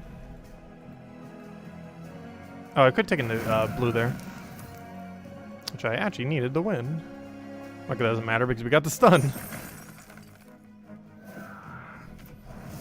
I would think out our moves more if we had any threat of actually dying. Though we have not actually reached that yet. But we are very soon. I think the first legitimate spot we could actually die on is the boss of this area. Because of how tanky it is. Once these lands were free of undead, once these lands were free of undead, but not anymore. For centuries now, since my days with the Savior, I have served Queen Elana. I keep her hands clear of all, or lands, clear of all, occasionally venturing over the mountains to thin their numbers. Is there anything else we should be on the lookout for? Yes. Beware of the Arbaleth. Failed experiments of Lord Bane. I already saw some earlier. He may be long gone, but many of his servants still roam these lands. Just what we wanted to hear. And there's the sarcasm again. Have you been to the Lake of Blood before, Dark Hunter? Yes. Isn't that where you fight Lord Bane? Or at least near where you fight Lord Bane. I have. Which is, yep, yeah, we know. Let's see. I have, which is another reason Queen Elana sent me. Few have ever been, and of them, fewer still make it back alive. Oh yeah, you know what? I don't think that's where you fight Lord Bane. There's actually a hidden quest in Puzzle Quest 1, where if you take a certain item, like darker item early on, and then you bring it to the Lake of Blood, you like get some kind of like different lore ending. Or not like for the main storyline, but it gives you like some extra bit of tidbits of lore, which was kind of cool. Can't remember exactly what, but yeah, there is like you have to specifically take a certain item at the end of one of the quests. Like you have to like steal it instead of like giving as a reward or something. I can't remember exactly, but it was some kind of like dark sword, and you have to keep it all the way until that quest, and then you have the quest like all the way at the end before you kill out Lord Bane, and then it goes to the Lake of Blood. And that's when he probably was at the Lake of Blood, because I don't think you do it during the storyline of the first one. It's more so like an optional thing, going to the Lake of Blood. And by optional, I mean like you had to do like all the correct storyline tidbits to get there. Which was mostly just one decision and then keeping that weapon. But anyways, I have, which is another reason Queen Elana sent me. Few have ever been, and of them, fewer still make it back alive. Why is this so dangerous? Even were it not surrounded by vast hordes of undead, the lake itself is in a place where the veil between the world and the next is thin, weak. Terrible things sometimes slip through unnoticed. Off topic, you also are going to be going with that adorable dino for the next Pokemon game. Yeah, we will be doing the next Pokemon game. I'm probably going with the little dino as well. He did look really adorable. I need to know what the final evolution of the duck is, though. But based on first evolution, I definitely like the dino the most. But if the final evolution of the duck is good, I might be going the duck. It just looks way too cartoony in its first form, which makes me hate it. But, yeah, we'll find out once it gets closer. We'll be doing that in November, most likely. Around my birthday, oddly enough. Because generally, Pokemon games, when they come out for holidays, almost come out like my exact birthday weekend, which is so convenient. And I have a feeling that might happen this year as well. Because it's slated for a holiday release this year. And that normally means sometime in November. My birthday's early November. Let's see, we'll throw that down. So that might be the main game we do around then. Most likely.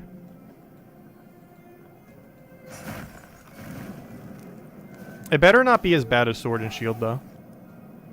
Like, it needs to be at least as good as Pokemon Legends Arceus.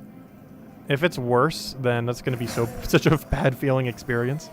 Because they basically made, like, such a good game, and then they're just going to regress back to their old formula or something.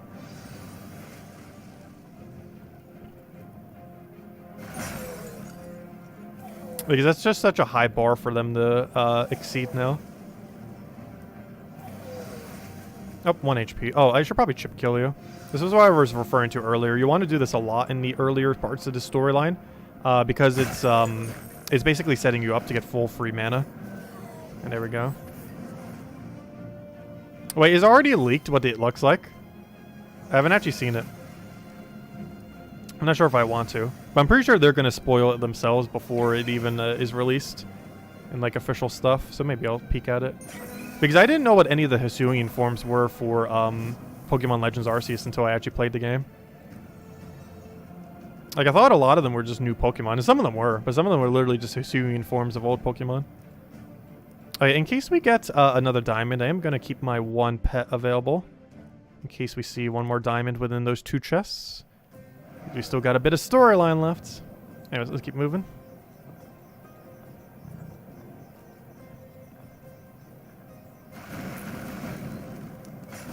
You sent me the image? Oh gosh, yeah, I will look at it.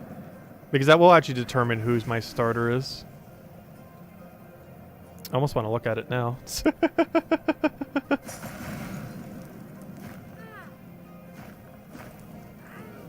Is it a leak or is it like actually officially posted somewheres?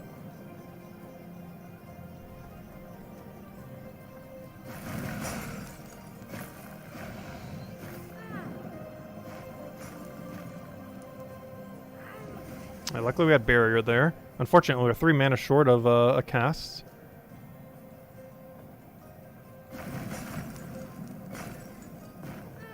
Also, it feels weird playing this hero class because normally you'd want to take as much from the board as you possibly can. However, this hero class really doesn't care because it almost never casts its ultimate meter.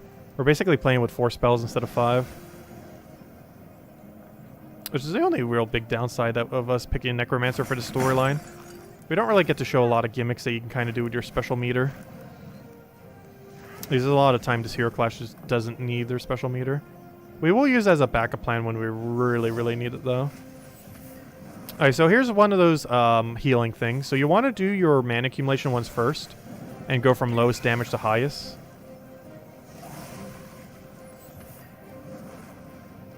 Just to make sure it doesn't get any extra heals that might overheal it to survive. When you're up against those purple abominations. They weren't much of a threat earlier on in the storyline, however, they pose a bit of a threat later on because they have higher stats. So them gaining like 5% of their health back or whatever it is a lot bigger this late in the game compared to when you first meet them. Because I think you first see them in like, what, Chapter 7, Chapter 8 in this game? But the ones in Chapter 14 and 15 are quite a bit more of a threat. Not because they're any different, but because their stats are better. So their percent heal is way stronger. I think it's like a 15% heal. Because I think they buffed it. It used to be like a set amount. I don't know. I think it was like 5% before, and now it's like 15%. I can't remember. But I'm pretty sure they increased the amount of heal it has as well, making them even more intimidating. So you definitely want to make sure you do your correct sequence of mana accumulation into damage. There's Lord Bane. I mean, not Lord Bane. I mean, the other antagonist. There's Raf. Thud, thud, thud. That's definitely Raf. This has been established. Is that a dragon? We heard a sound high in the clouds. Thud, thud, thud. Dot, dot, dot. I know those wing beats. Yeah, we know. Another dragon? They've been heading north lately, but this one is coming from the north, and I hear wyverns with it. It's Raf. Yeah, we know. Prepare yourselves. All right, let's go. Wyverns. That's one singular wyvern. That's not plural. That is one singular wyvern. You lied to me. Unless there's multiple fights here. In which case, technically, it was wyverns. But that is one singular wyvern. That hits much harder than before. Because of the level.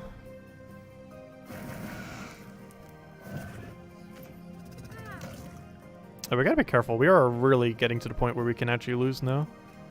If we don't play things right. We have to use skulls here. It's not even in the question. Finally get to use our meter here for once. He is very dead.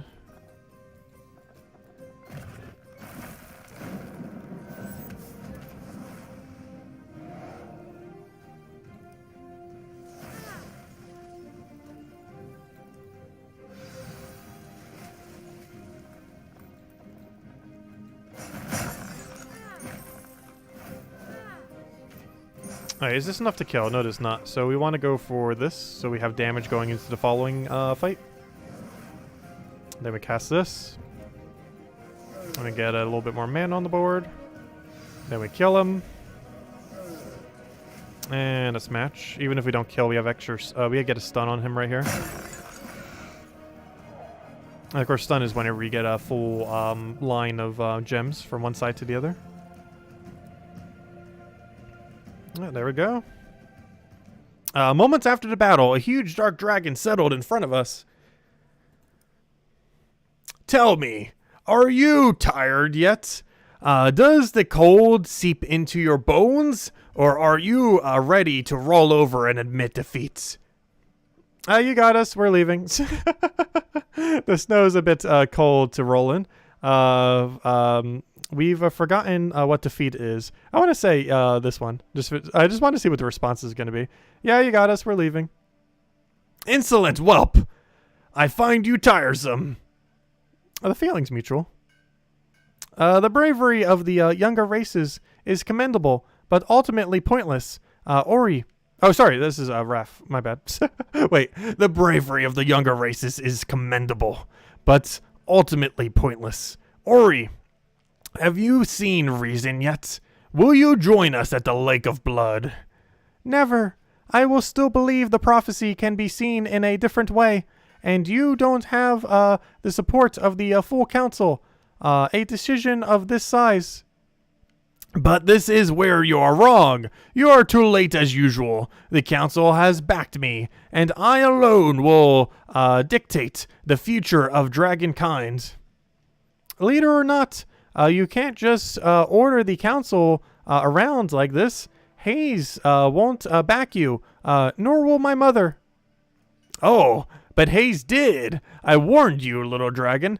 Hayes is a turncoat who hides amongst the filth of this world, eager to pledge his allegiance to the strongest leader. And I am the strongest. No, he didn't. But he did. And so did your mother, Lustriel, in the end.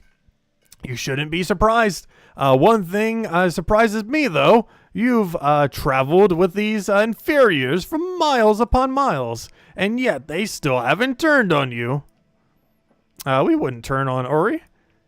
Be silent. This is a decision between dragons. Now, Ori, traitor or not, kin killer or not, you are still a dragon.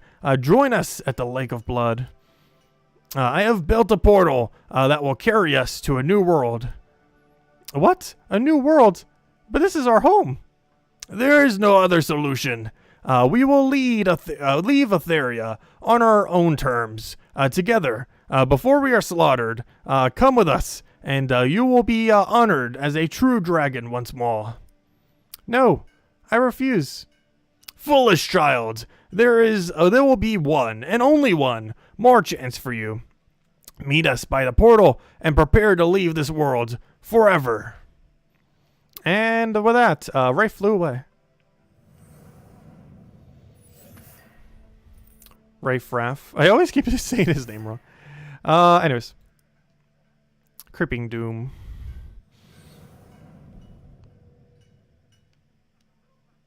You are a dragon. Wait, he didn't know that yet? You are a dragon?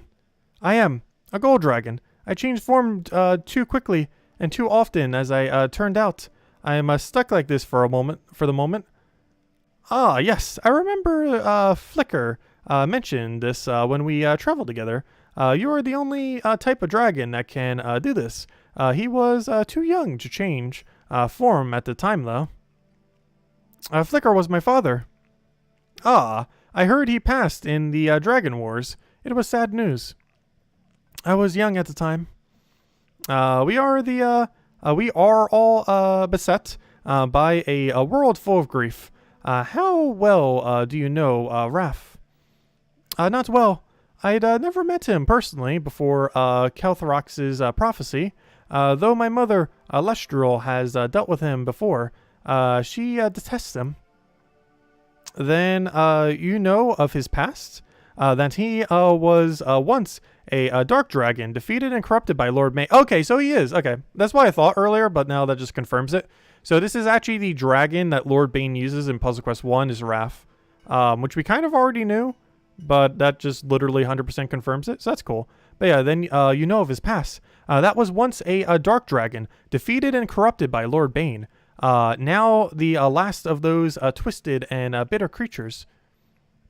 Yes, I do. But what is he up to? I thought it was clear. An undead dragon, necromancy, a portal at the Lake of Blood. Ask your dark elf friend. She knows these things. Zion, do you know what's happening? ... Zion? Oh, very well. He's clearly trying to kill all the other dragons and feed off their souls. That's what I would do. What? But he said he was taking them to another world. By the Lake of Blood? The only world close to that is the afterlife. It's not commonly known, but the undead need to devour souls to maintain their unlife. Think about it. If he takes every dragon soul, not only would he be nearly immortal, he would make himself a god. So literally he's tricking everyone into the prophecy itself. That's kind of funny. That is kind of funny. No, that thought is too terrible to be real. I wonder if he actually succeeds. That's kind of brutal. He's literally going to kill off literally every last dragon except for Ori. And technically he would also be killed because I assume he dies after we kill him in the storyline. Oh, he is undead, so he'd probably be back at some point. But I assume he would stay dead. Let's see.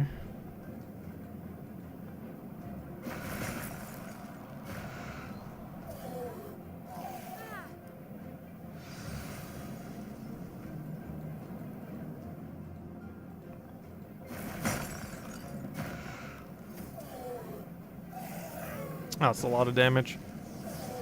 That is a very high amount of concentrated damage.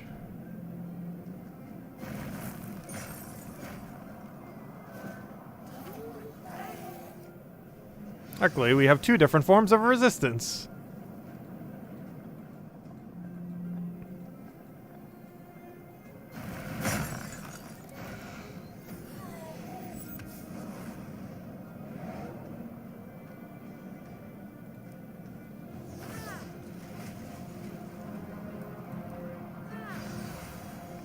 That's gonna be over. Oh no! Oh no! I just realized what the final enemy is here. That's that super annoying one. This is the first time you encounter him in the storyline, though it will not be the last. So this guy, this is what makes the final two chapters really hard. 50% damage reduction if current armor is greater than 0. Spoilers, his armor basically is always above that 0 point.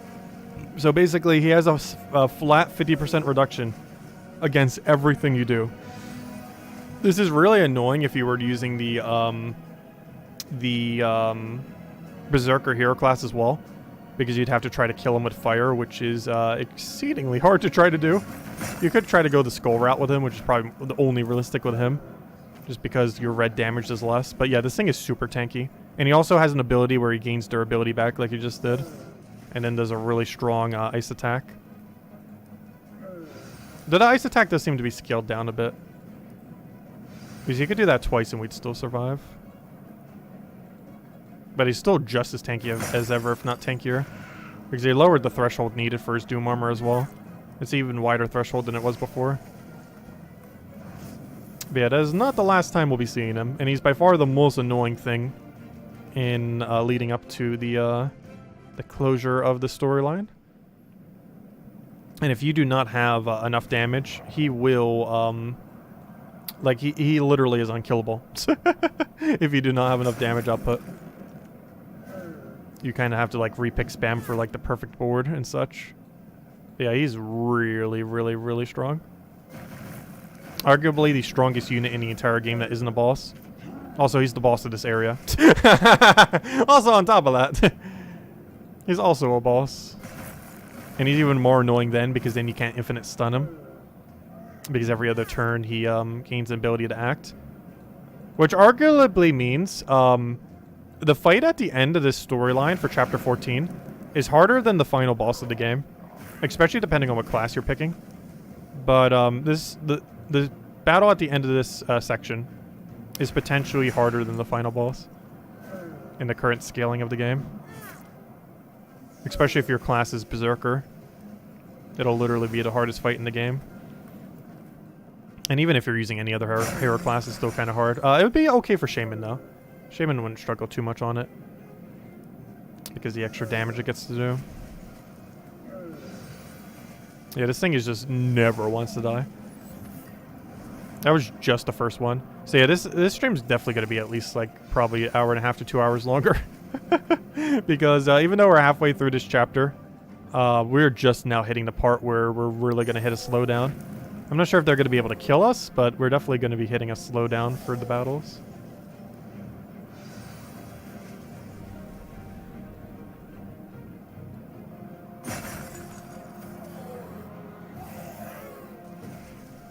Hey, you like the duck too?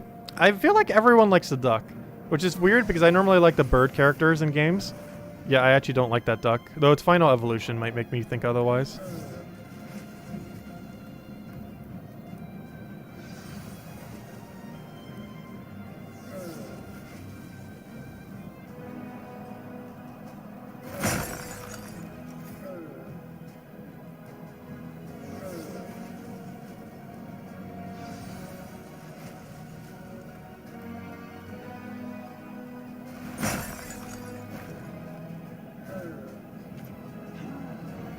Yeah, she's still not dead.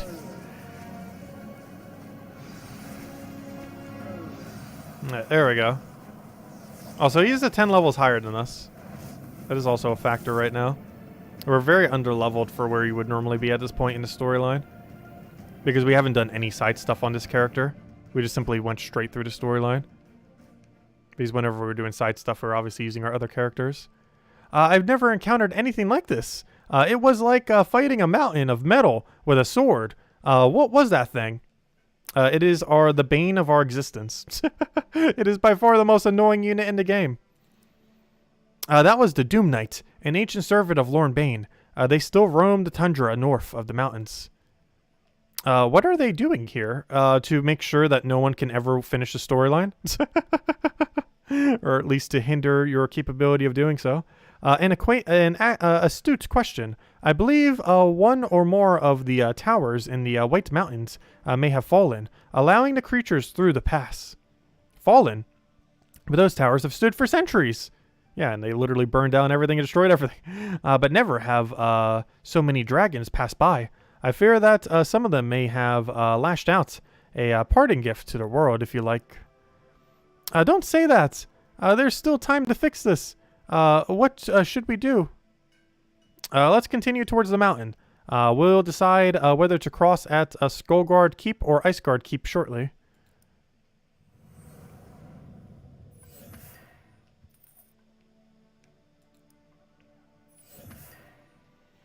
Let's keep moving. The Fallen North. Hello, Cookie. Welcome, welcome. Let's see. There are many undead at the base of the mountains ahead, and the eastern path looks marginally safer. Your eyes are better than mine. That's because you're a half-breed. Or you're a half-breed. Scion! Even I know that's too far. I only speak the truth. He's barely more than 500 years old, and already his face is lined with age. Oh yeah, his hair is also white. If I'm not mistaken, he does not have any amount of white here in Puzzle Quest 1. Which is something I actually just noticed now when she mentioned that. Like, I knew it was there, but I didn't really think about that aspect. But, wait, did he? I actually can't remember. Maybe he always had it. Because he was a dark one. Like, he was a lot darker in the first game. Well, obviously he's Dark Hunter. But, like, this 3D model looks a bit weird than I would envision him. Or a bit different. Particularly his armor. Bah.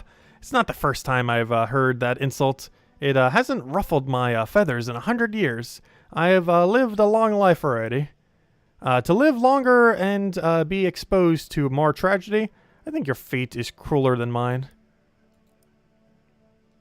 Zion, lost for words? You've got quite the sharp tongue there, my friend. Regardless, it seems both keeps may have fallen, and if the eastern pathway is less infested, then I think we should use it and cross at Skullguard Keep. I wouldn't say less infested. I would say the exact same amount of battles. Let's see. I'll take that, take that, take that. I'm missing something. Oh, skull. I had a skull there. We're almost at the point where we probably should be thinking out our turns, though. I'm still kind of just taking whatever I first see.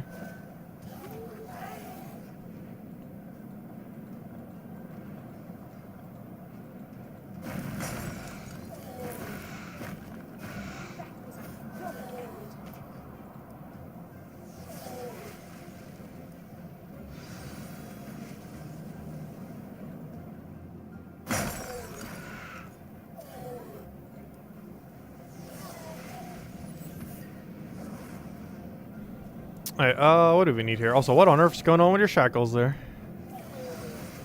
Hey, we have guarantee stun, so I'm gonna take it while we can. Oh, we're in no danger of really dying here, but still.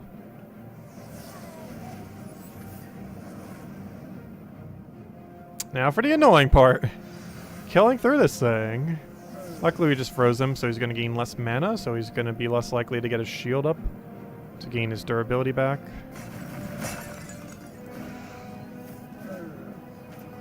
Oh, it's still enough. Oh, come on! I literally have you frozen and you still got enough mana. There's literally no way to make you get less mana other than me not putting a billion blues onto the board, which feed directly into your advantage of mana because he uses blue. He still gains mana from everything, but he gets extra whenever we take blue from the board, which is very problematic for this hero class. You know what? This might almost be even more annoying than Berserker. I just realized this hero class because we're constantly going to be feeding blue to the most annoying tanky unit in the game. That not only gives him a damage pressure, but also a durability gain. So this is like the second worst character to fight those things against, which is by far the most intimidating unit in the game. So yeah, I would say overall, Necromancer is definitely the worst class in the game. Well, at least we'll get a win with the worst class. If nothing else. But yeah, it's definitely the weakest. Not only for the storyline, but also for post-game. Or what currently exists of post-game. The poll said Necromancer, so we're going Necromancer.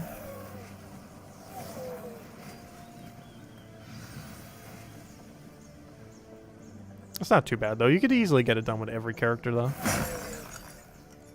You also get rewards for doing it the first time through every character. I've already done that, though. I was hoping they would add another one. They will be into the future, but they didn't for the beta launch, or, you know, the early access launch on Steam. They're probably waiting until it, like, launches, whatever they're considering that day to be.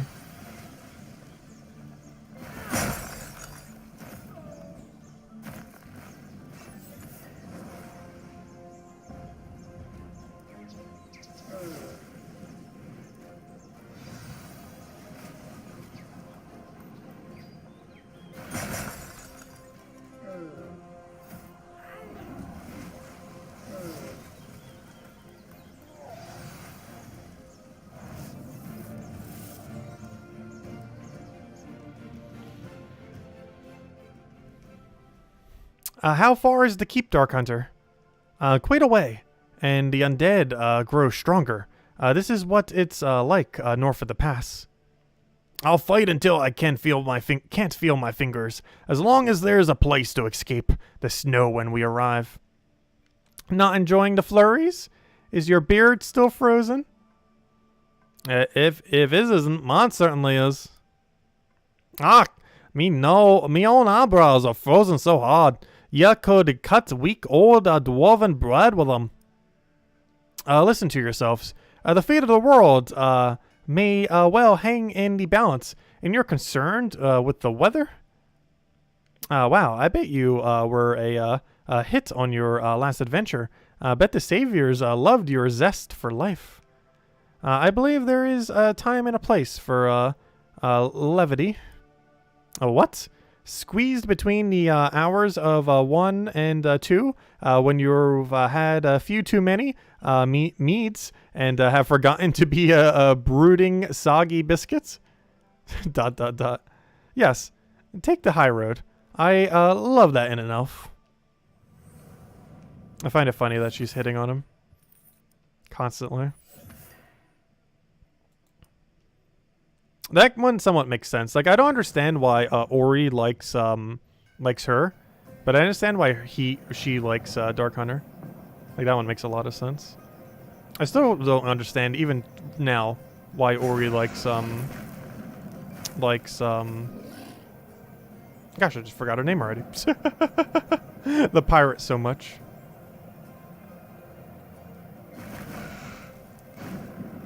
Let's see.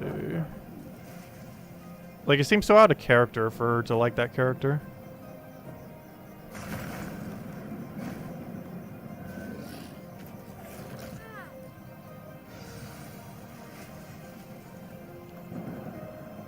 I should take that one blue over. Thought we got all the good value. Apparently we did not. Because you actually want to be careful not to destroy too many yellows if we can help it. Because we need it for the other ability. To make sure there's actually enough gems to work with it.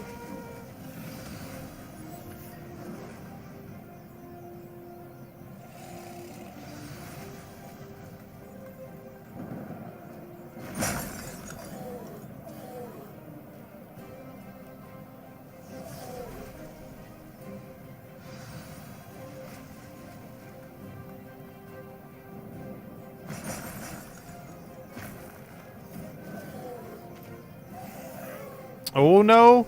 Hey, we don't want to see that life bar ever going down. That's a bad sign of how much damage we're taking.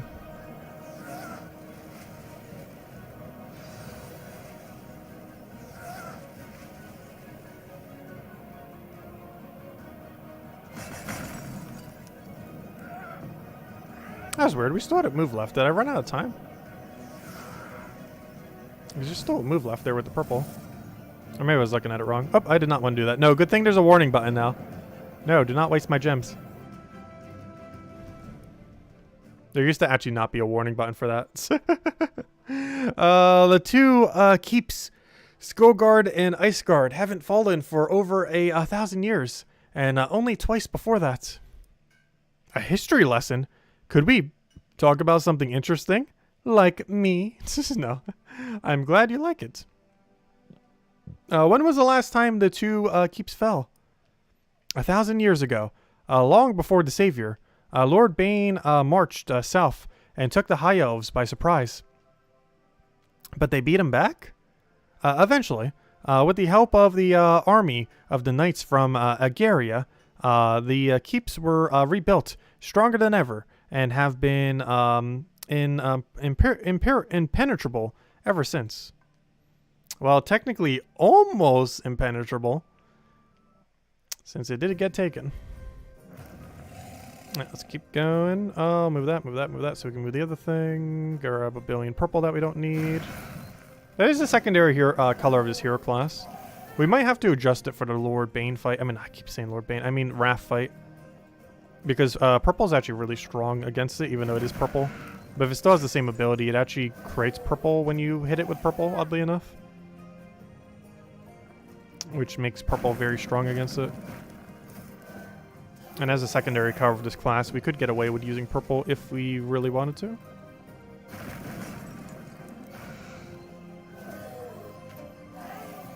We have a sketchy amount of damage currently received. With like 0 blues on the board to help us, please. Blue, blue, any blue? Blue, I know you exist as a color, please. Some amount of blue. We can actually die here. Lack of blue, please. Help. Help. An ultimate ability that can actually feed us blue would be great. But I'll go skull poke him, I guess. And hope we randomly cascade blue.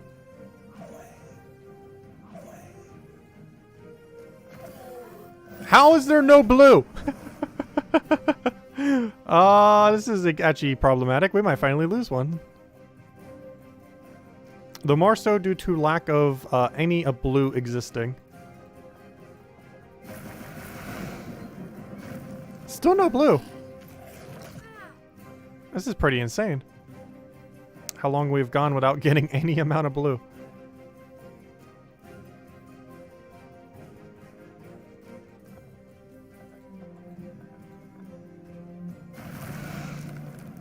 I was hoping for a barrier there. Well, finally we have some blue. Not sure that's going to be enough for us to not die, though.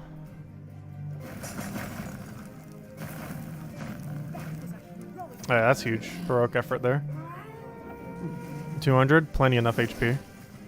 Just don't die. Alright, we got our blue set. Okay, I think we're fine. It took a little while to get it rolling, but I think we are safe now. Because he'll die to chip, and then we just kill this last one. We just have to make sure that if we are creating blue, we secure a kill. Though, we have to secure stun. If we just secure stun, we're fine. Okay, we do not have guarantee stun. Now we do. We won. It's over. Alright, it's over. As long as any damaging thing gets up. Yep, that's enough. Alright, that was a bit of a sketchy battle. Closest we've come to death yet in storyline. Though, not quite.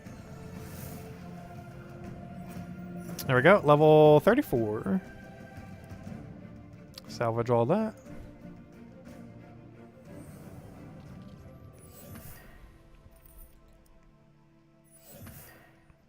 Yeah, let's keep pressing forward. Skullguard pass.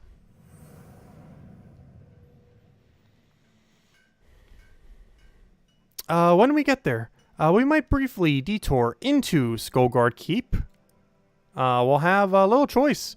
The keep completely blocks the pass. What are you looking for, Zion? The magic here.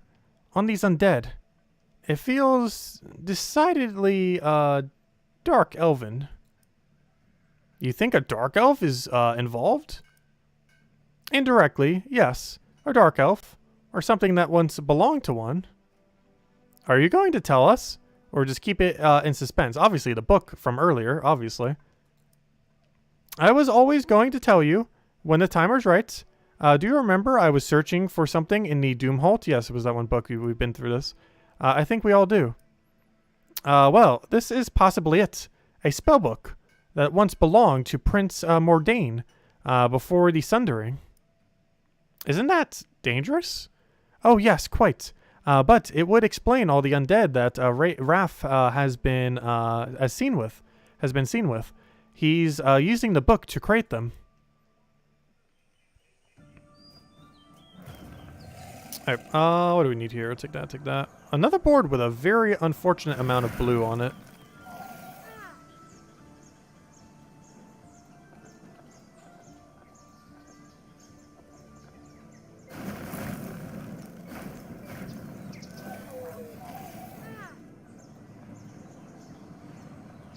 But we're getting some really bad boards for blue. I almost need to start doing some repicks.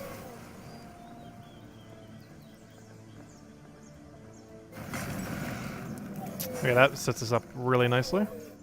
Oh, yeah, so the board's a little bit weird. It has a left priority. So a lot of your cascades like we just got there are left focus when you're doing the game. I can't just do it naturally, but that is something to consider as you're going through the game. Whenever you like combine something like that, it always does it the most leftward. So if you can get like an angle where it does it more vertically, so that it falls more towards the middle, that can be convenient. But you can also use it all the way to the side like we did for that one particular instance. Really depends on the situation. But more often than not, you don't want to do that for everything. Otherwise, you're going to have a lot of big gems just all the way over on the left. Which makes them a bit hard to do if they're all clumped over there of every various color. If they're all the same color, then it kind of works. If you're doing multiple different colors, it kind of just clumps up that area. So you want to be careful about that. Alright, I got the big tanky guy. 10 levels above us. With no way to do enough damage this turn. Also, what's even more annoying about him, too, is whenever he has more than one armor, he has 50% reduction, but he also has a durability gain that gives him armor. Meaning, even if you went down the route of zeroing out his armor, it's basically pointless because he's just going to gain back more armor anyways, and then that initial hit, he's going to have 50% reduction. So it is basically pointless to ever hit his armor value. Unless you've chipped him so low that hitting his armor will hit his HP. Because otherwise it is absolutely pointless to try to bring down his armor. Basically meaning he perpetually has a 50% damage to everything. Not just skulls, but literally all sources of damage. Which makes him very strong, to say the least. Also, he is the boss of this area, which might actually be the hardest fight in the game. Like, for this hero class, it's probably harder than the Lord Bane fight.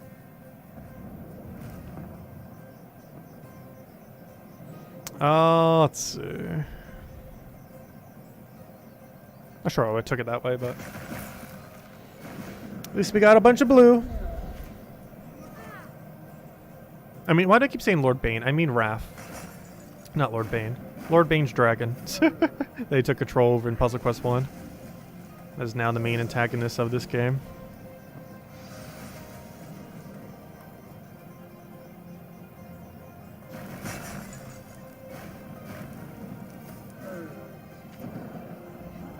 Oh, you got the freeze on us. We gotta be really careful, because the next spell he does can actually kill us.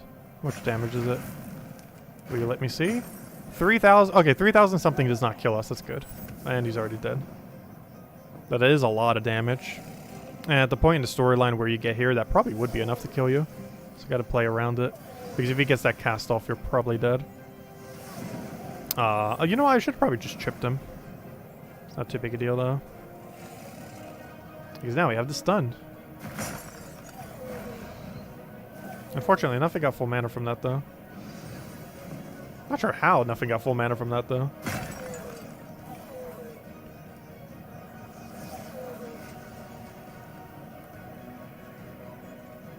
Oh no, the skull got in my way. I was going to extra turn there. That doesn't really matter too much.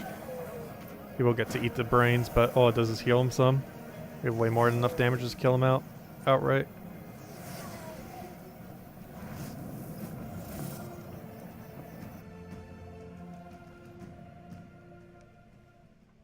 At last, we're almost at the keep.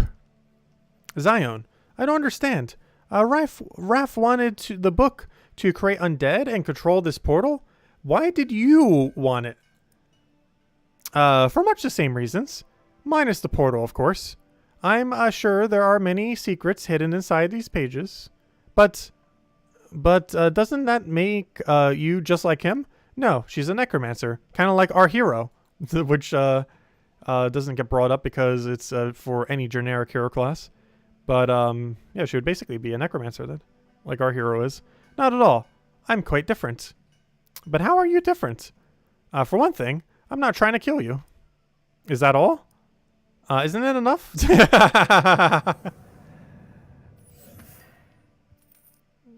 She has a point. Okay. Now for what is maybe the hardest fight in the game. It's definitely up there. Like, at the point that you get to it in the storyline.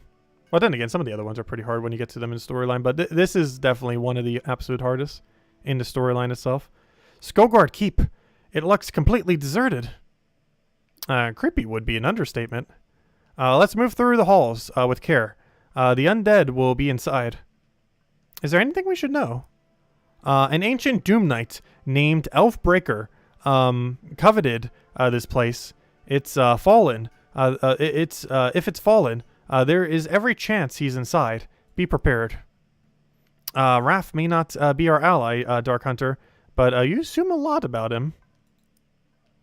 I have lived for centuries and seen many a tyrant rise and fall. Few can remain uncorrupted when given power, and Raf has just been given a lot of power from the council. Just because we don't agree with his actions, though, doesn't mean he's evil. I pray to whatever gods remain that you are right, but I don't put much stock in prayer anymore. All right, let's get through this keep. All right, luckily, oh gosh, yeah, the abomination too. Also, bad starting board. And a really damage bursty character to start with. It's random what you have for your other three, though.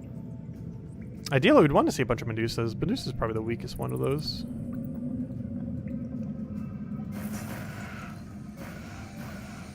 One we want to see the least of is the abomination.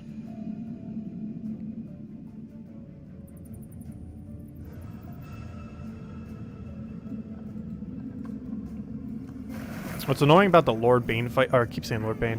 What's annoying about, oh gosh, there's a lot of damage. But what's annoying about the Raf fight is because the boss isn't actually that golem thing again that we fight at the end here. They can appear just randomly, so sometimes you get really bad RNG and see like 2 or 3 of them. Oh, we might actually lose. We have no armor, we have no resistance, and we have no blue mana. And unlike most hero classes that can cast their ultimate meter for mana, Necromancer is not capable of doing such a thing.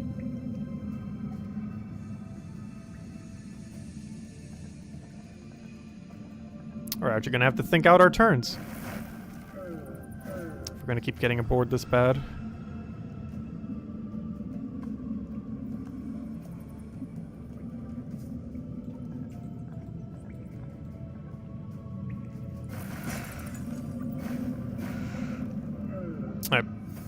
That's a very unfortunate him not dying there. Because we basically died at everything now. Okay, what's the game plan? Oh, we can stun it. That's good. Let's get as much mana as we possibly can. And hope we get some... Oh, good. We have everything ready to go. We have to start healing or something. We don't have any life-stealing ability, though. We do get armor gain, but the problem is if they cast even 1 spell on us now, we're dead. Any damage kills.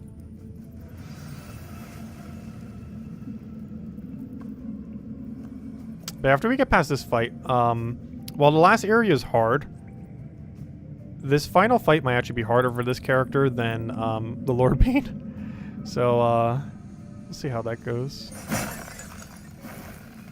Yeah, this fight right here in all of Chapter 15 is, oh, good. I guess we go for a life heal here. Which is something I've almost never gone for. But this is a particular situation where it is vitally needed for our survival.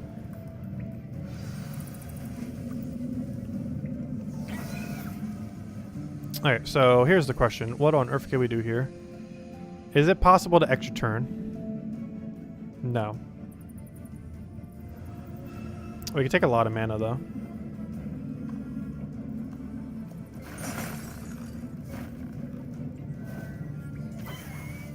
Alright, we're not dead yet.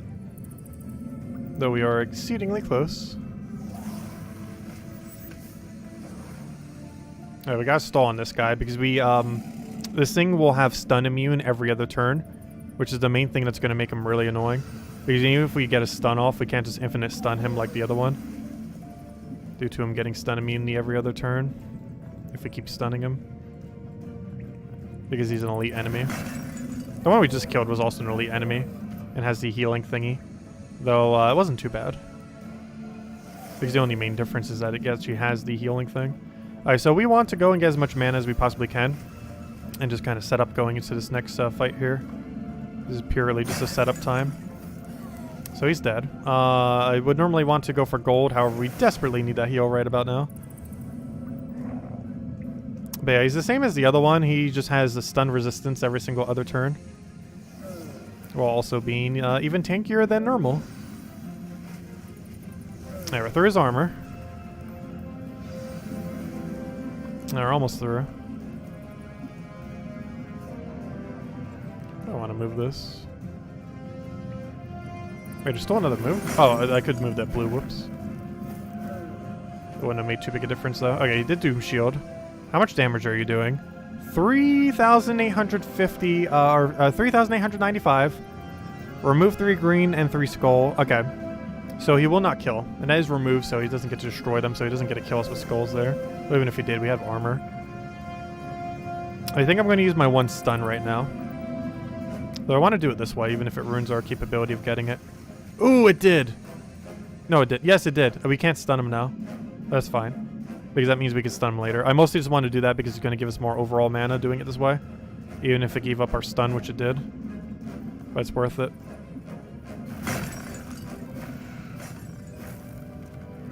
Because now we have all of our mana. Ooh, he critted. Luckily that crit was not enough to kill. That was a very sketchy crit. Alright, now literally everything kills him, so we have to go for... I mean, not kills him, but everything... oh, wait. I should have done the mana thingy first. Okay, do we have guarantee extra turn yet? No. How about now? No, that's... Oh, no, yes, we do. Okay, we won. If this doesn't kill, we have stun, so it doesn't matter. So us not taking stun on the previous turn helps us so we can stun now. And now we won. Oh, wait, did we? Ooh, did we? I'm not sure that's enough damage. Though I think he's just doing Oh! Did we lose? Wait, did we lose? If he doesn't die to chip, we die. Oh no. We might have actually lost a storyline mission. But yeah, he's very vicious. He might be the only thing we lose on this entire storyline. He's that strong. Because I don't have stun. Oh, well, he's immune anyways. But yeah, this has to be enough chip. And we can't use our ability because it's useless. She basically doesn't even have a special meter.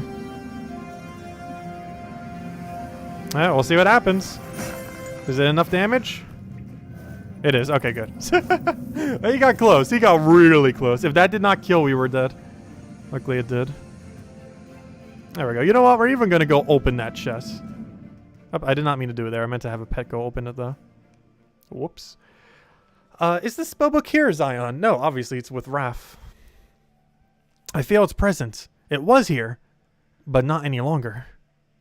Just as well. If we're lucky, the cursed tome has been dropped into a volcano. Well said. Ori, is everything okay? I must stop Raf. He's a dragon, and his sins will become my own if I don't stop him. I cannot ask any of you to join me for the final journey beyond this place, but... There's no question, Ori. You have my support, even if it means I never feel warm again. Oh, I'll join you, if I must. I can't let Raf keep the tome. Selfish reasons. Haha! You say that because you wish it was in your hands. But even so, there'll be a little adventure left to have if Raf has his way. Count me in. Oh, of course you have me too. We're friends, you and I. Besides, my dad's looking down on me, and I couldn't disappoint him in time back now. I fought alongside the Savior, and I will fight alongside you. The undead are a scourge on our land, and I will take my revenge once more. Oh, Gong also coming. Wants to eat skelly dragon. Make roar noises. He's definitely going to sing a tune after that. And the rest of us too. We're all in this together. I don't know what to say. I could never even begin to thank you all for this. There's no need to thank us. We've made our decisions, and it is to stand with you. Final climax time. Final chapter, chapter 15. 14 completes. Okay, let me go get the thing to start opening that chest. And then we'll go on to the final chapter, which I assume will take us about an hour and a half. Gosh, they're trying to sell a legend for $50. Because what else is really there? Not much. That is super exceedingly not worth it. Like, exceedingly not worth it. Anyways, let me go have this chest start getting opened. And, yeah, let's go for the final area. Hopefully we'll find one more chest along the way, too, that we actually need. But let's go do it. Realms of the Deaf, Dragon's Destiny. To the Lake of Blood. Into the portal. This will be our final push. No more distractions. No more lingering. We head to the Lake of Blood. Are we ready? Sounds like a grand adventure. Count me in. Ready? No. But that doesn't matter. I'll do what I must. I never thought we'd see the Lake of Blood again. Wait. That's the old Evelyn. She said again. When were you there the first time? 500 years ago with Dark Hunter and everyone for that one side quest thing? She definitely has to be the old Evelyn. Again? Yeah, there it is. Again. I knew it.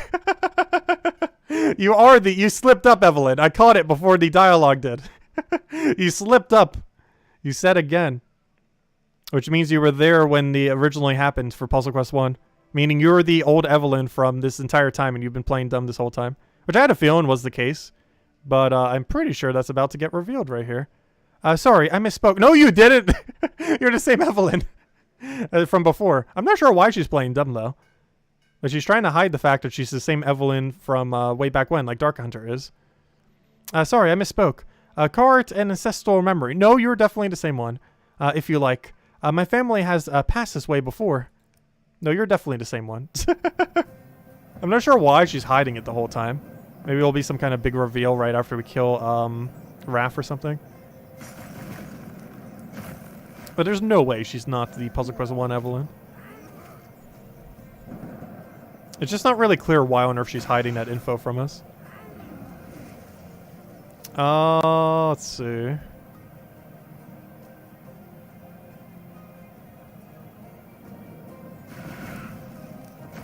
Oh, this is another board with a really depressing amount of blue. Imagine killing that other boss and then losing to just an ice giant. Which this board might end up doing to us. If we get unlucky enough. Please, I would like some blue. Any amount of blue?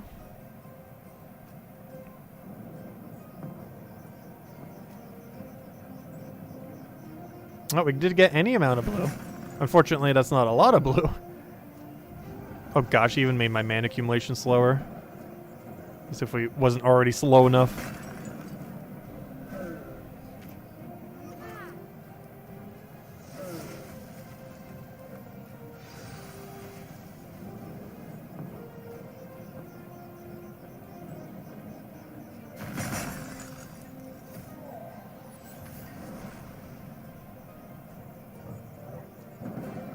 Okay, I kind of want to cast this, however, I need to take some guarantee amount of blue due to how little we have. Yeah, there's a lot of blue enemies in late game, which is actually going to be kind of problematic for this hero class. Because we're going to be feeding it extra mana. Because whenever we take blue to a blue enemy, they gain more mana than they normally would. Which is problematic, since they're going to be casting a lot more often than they would be if we were doing any other color. Nice, this is enough to kill, so we're going to do that. And then do the bigger poke on this final enemy here. And hopefully it'll be good to go to move on. But yeah, hopefully we don't have to fight too many of those golems. I can't remember how many you have to fight before getting to the final boss. Though I know there are several. Luckily this first battle doesn't have any, though a lot of them will be. This one just happens to not have one. So we're at a 10 level disadvantage right now. Obviously our gear is a bit better though. For what you're normally supposed to have at this point.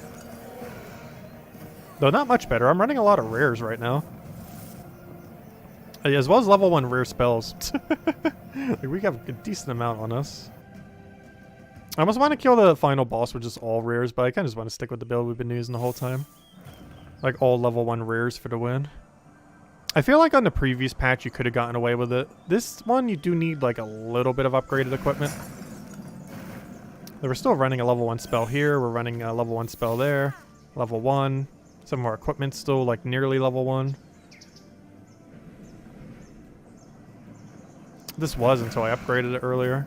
Mostly because I wanted to ascend it to the next rarity. Because it was such a bad spell before, I didn't even have a rare version of it. So we had to upgrade the one we had into rare. Because it was originally uncommon. But it was such a bad spell, I never bothered keeping the rare. Because all it did before was like a small damage poke into a mana drain. It was really bad. But then they made it one of our best spells in the most recent patch.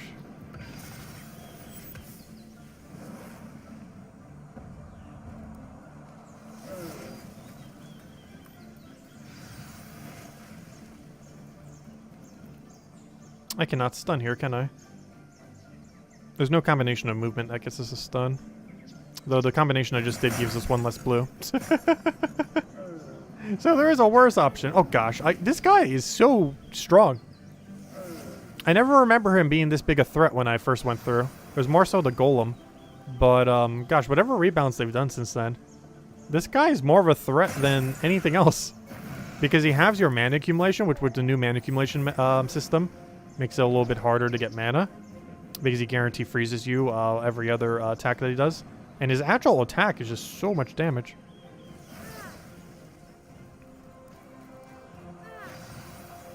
That's a very scary enemy to giving so much mana to, from all the blues we keep feeding him.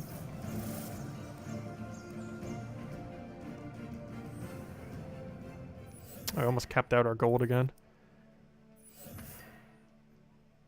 I wish I would add more things to use gold on. It's kind of weird that there isn't. There's so few things to actually use it on. We're making good time towards the Lake of Blood, but I've never seen so many undead. If we're not careful, we'll be overrun. Do you think we can make it? If we're lucky, what choice do we have, though? Can we turn back? Can we go faster and harder? Can we distract them with dance? Can we go faster and harder? Not the first time I've heard that's suggested. Oh! Come on, this is a PG stream. Come on, Mutiny. Faster and harder, not the first time I've heard that suggested.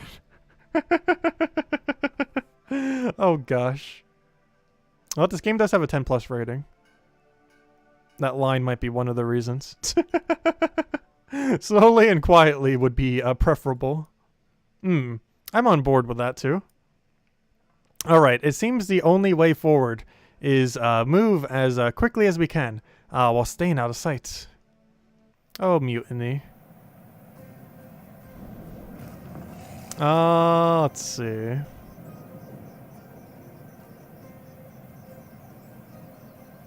What do we even need here? Obviously blue, but what do we need when the board has no blue on it?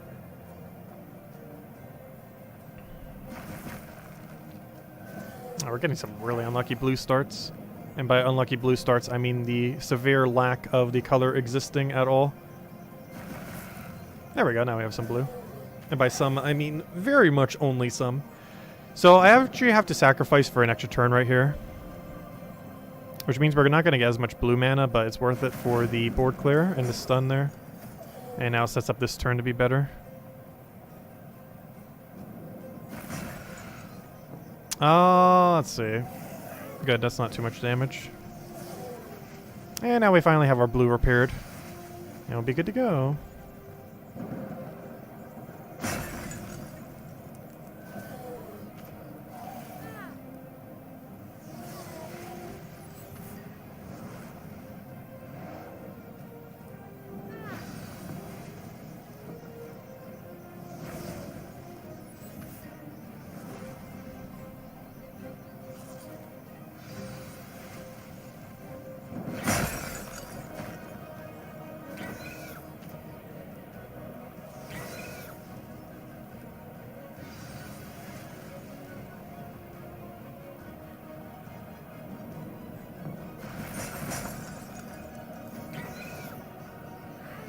Ooh.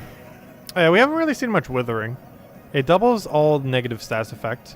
So basically just makes them twice as effective. It does literally nothing if you don't have any stats effects on you, which is convenient because we currently don't have any stats effects on us.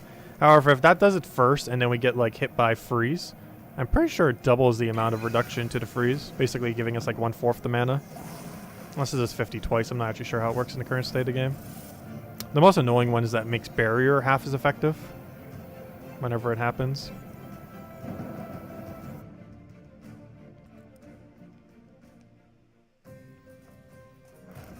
Oh no, the really tanky guy. Oh no. The hardest enemy in the game. He's back. He's back.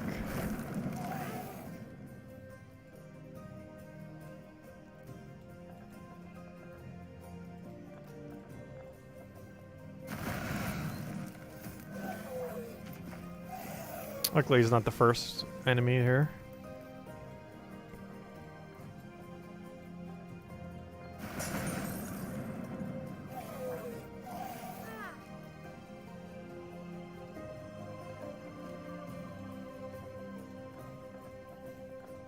Oh, I meant to do a couple more movements there.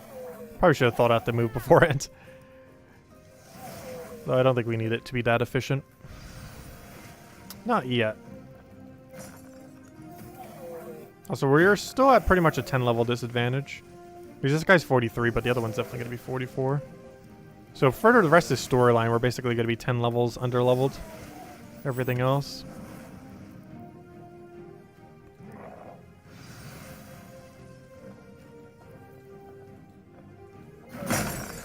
We got a stun. Also, this version of him can be infinitely stunned. So we should probably be utilizing that when we can.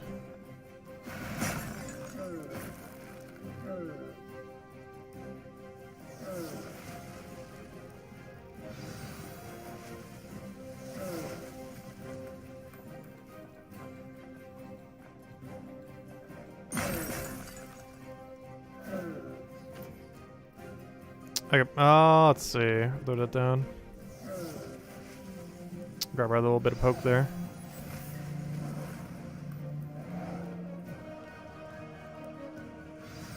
Grab that, grab that, grab that.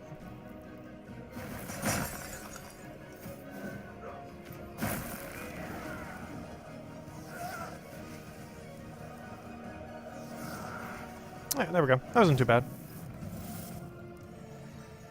We're getting there. But yeah, truly, the final boss fight might have literally been the end of Chapter 14, even though there's another one at the end of this one. Because there's a good chance that was actually harder than what's coming up here. Oh, who knows, maybe one of them will get us. But enough bad starting boards. Eventually one of them's going to be bad enough that we just lose. I knew our foes would be many, but this? Yes, we're too big a group. What are you saying? I've been with you all from the beginning, and my only regret is that I won't be with you in the final moments. I'll stay here and hold them back as best I can. Go, and don't look back. Evelyn, you can't. Oh, hey, Bree, from Chapter 3. You've been here with us the whole time? You haven't had a dialogue line since 12 chapters ago. But she can. And so can I. Evelyn, when can you fight? You haven't, like, at all. She kind of was earlier, though, but still. Like, during her storyline, but you exist? I thought she, like, stayed back in her hometown or something. But she can. And so can I. Evelyn, I've seen you do many brave things, but I won't let you fight alone. I may be just a cow maiden without her cow, but I wield a mean pitchfork. Thank you, Bree. I'd be honored to fight beside you. And there's Norfhelm. Basically, every reject character that has been doing no dialogue this entire time during the storyline is staying back to help. Don't forget me! Because he has a thing for Bree. That was established earlier. Are you joining me? Or joining Bree? But both of you. I mean, none of you. Don't tease him. What matters is that he's joining us. Please stay safe. I faced worse and lived to tell the tale. Now go. Yeah, because you were from Puzzle Quest 1. She'll probably come back and let us know later. Let's see. She just doesn't want to spill the beans again.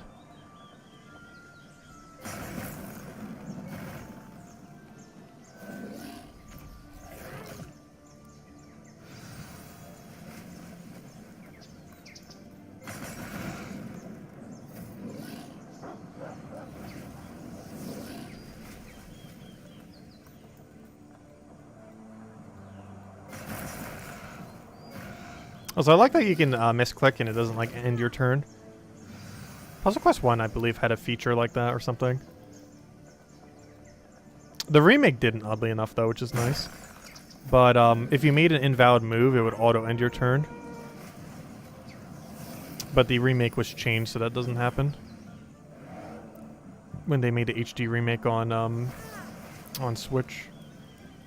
As well as when it comes out to other platforms, whenever it does. I'm actually still surprised they haven't. It must have been a 2-year exclusivity or something.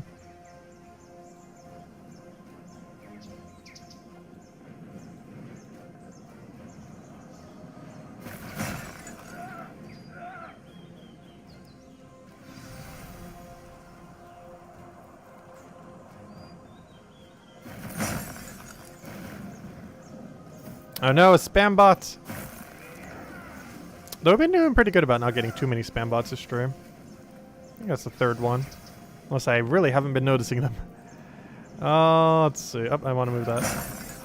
Well, taking the other one didn't really matter too much. Normally you'd want it for a little bit extra meter, but this class basically has no meter. Because ultimate spell is just so inconsistent. Well, the biggest issue is its ultimate spell. The inconsistency, too. But, the biggest downside with it is it doesn't give you blue mana. So I'm really curious to see what their blue hero class watch would be, because this isn't it. This is a skull hero class, not a blue one. Even though it's kind of the stand-in for the current blue hero class. Oh gosh, double of the night. If you thought one was bad, how about two of them?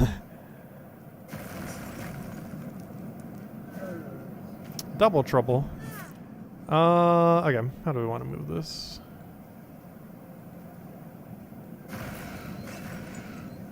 Fortunately, that is not full mana.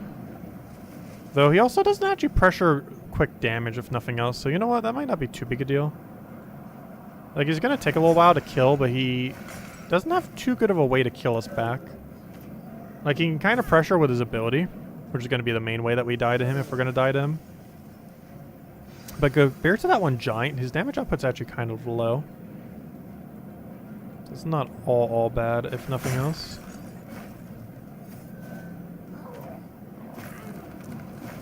Realistically, he could do that 2 more times, and we're not in any more danger than where we already were.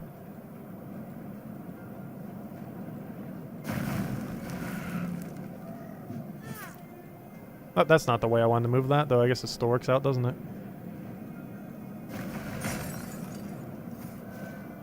Unfortunately, that one green didn't move, so I couldn't get the red on the following turn, though I don't think it's going to matter too much.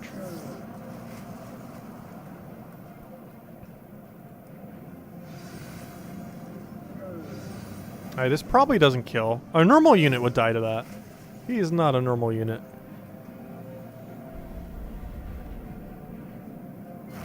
I forgot a blue.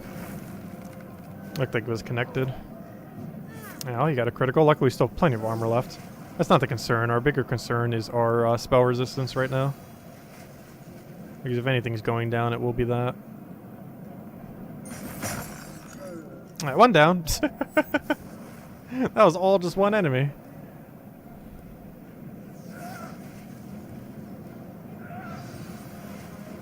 But these last chapters definitely did take a little bit longer.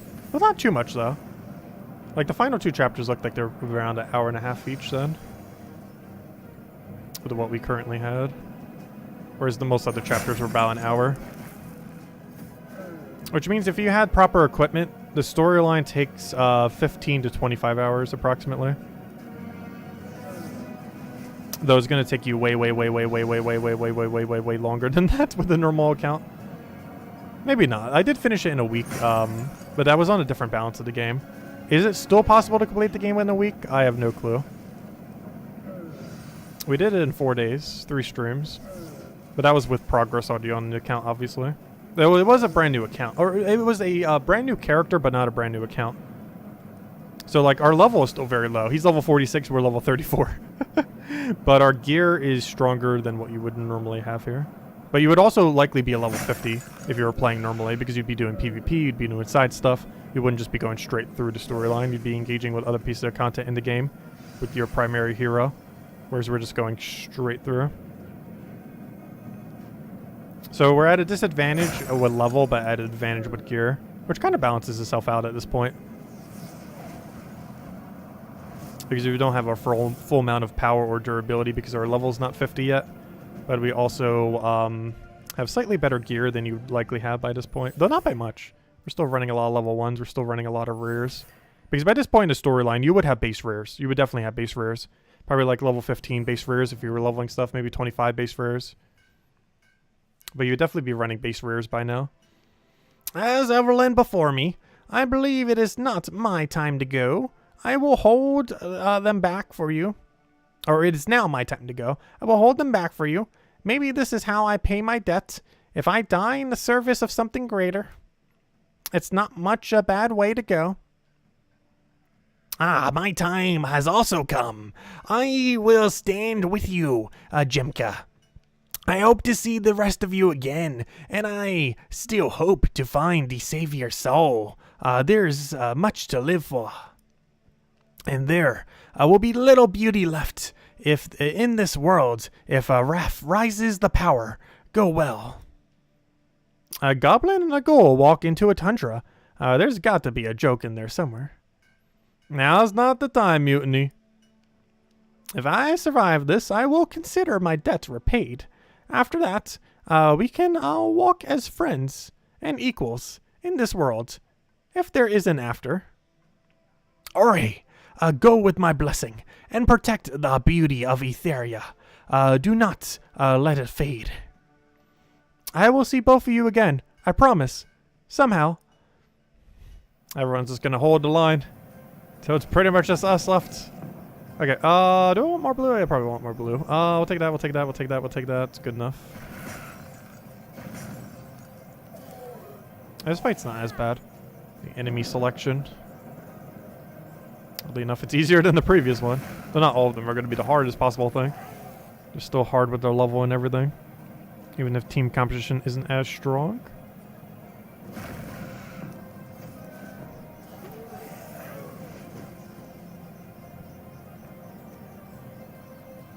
I was hoping I could move that over. There was no way to do so, though.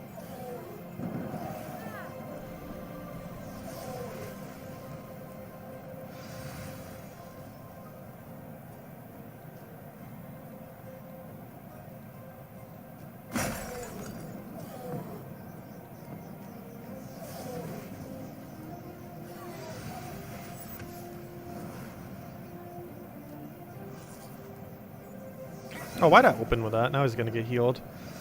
And isn't it 15% now? Yeah, it is 15%. I'm pretty sure it was lower before, but now it's higher.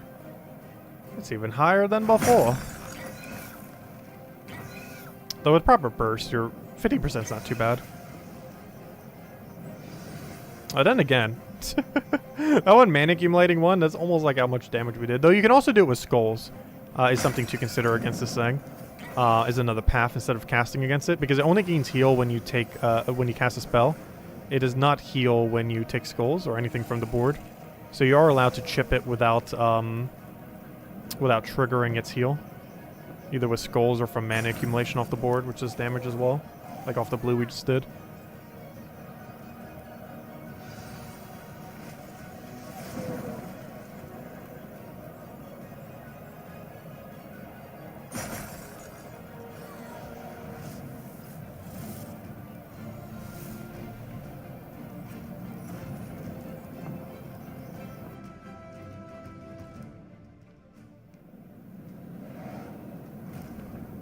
Alright, another one of those golems. That's unfortunate. Pretty much any time we even see one, it is an unfortunate unfortunate battle. Gosh, we removed a lot of gems. What is it based on again? When you take damage or when you take blue? Remove 2 skulls from the board when taking ice. Oh yeah, that's why. So basically, you're a hard counter to Necromancer, then, is what you're saying. Interesting. As if this wasn't already hard enough for Necromancer. It actually directly counters us. Because whenever we do blue damage, which is everything that Necromancer does, it removes skulls, which is the only other thing that Necromancer does. So basically, all-in counter to Necromancer. As if it was actually good. But I'd probably say Necromancer is by far the hardest hero to do the storyline with. I don't even think it's close at this point. Like, so many things hard counter it, especially near the end when it actually gets hard. There's still no deaths yet. Let's hopefully keep it that way.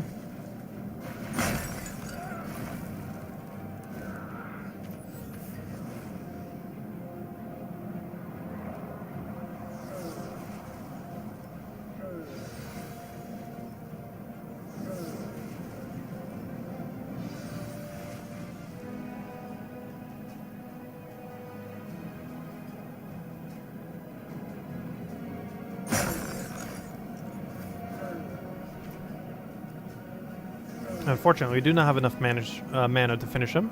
But all he's going to do is a durability gain, so he's not really doing anything. Also, this is one that can be infinitely stunned, so I can just stun him here. And now he doesn't even get more healing. So I don't think it would have mattered. And now you're dead.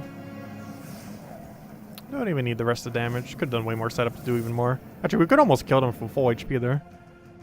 Well, maybe not. Well, full HP we could have. Full armor and HP we definitely wouldn't have been there. Alright, we're almost there. About halfway through this chapter. The Protectors. You can see the little aurora veil in the sky there. Anyways, we can't continue like this. They're closing in from the north. I have not been with you very long, but your cause is just. Continue without me. I will make my stand here and help distract them. Are you sure? I am. I won't let you do it alone, and it's all it's as good a time as any. If we don't make it, please come back and find the eggs. She cares more about their eggs than those dragon eggs in her own life. Of course I will. Good. They'll need a kind dragon to take after. And why don't you just leave them with her now? And I don't know a kinder dragon than you.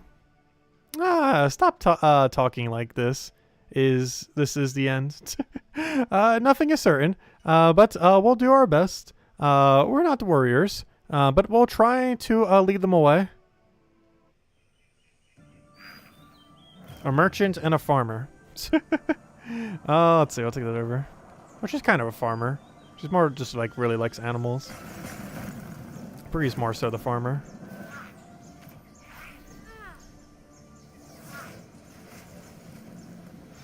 Not really too many good options here.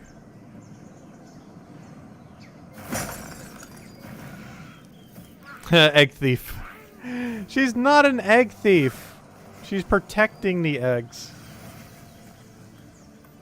But that would be kind of funny thinking of her as like Egg Thief's ancestor or something. But no, she is not Egg Thief. She simply took the eggs and is now carrying them everywhere. But for the sake of their protection, not for stealing them. Let's see. I can't move the other one in place. There's probably some kind of maneuvering we could have, but it's not worth the time to figure it out because we're already going to win way quicker by not doing that. Plus now we get to utilize it this turn.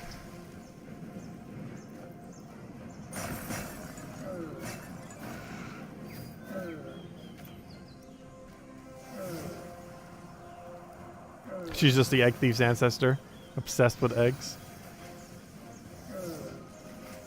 I hate that the 3D model doesn't have a squirrel on her shoulder. They definitely need a cute animated squirrel on her shoulder. But they don't have one. Because that's like a whole part of her thing.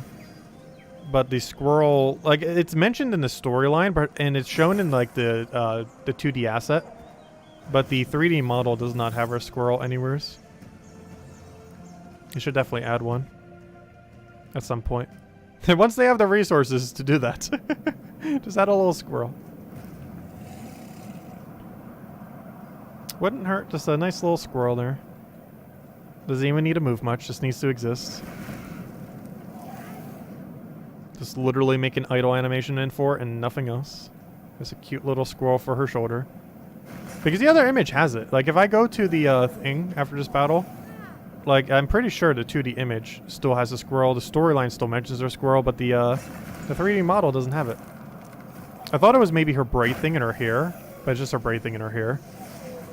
Like almost from one of the angles, it almost looks like a squirrel, but it's definitely the thing that's in her hair. Like her little hairband thing or whatever you'd call it. I don't know, what do women call that? I actually don't know its term. I'm pretty sure it's just called a hairband. Like that little like U-shaped band that you have around your head kind of thing. Whatever you'd call that.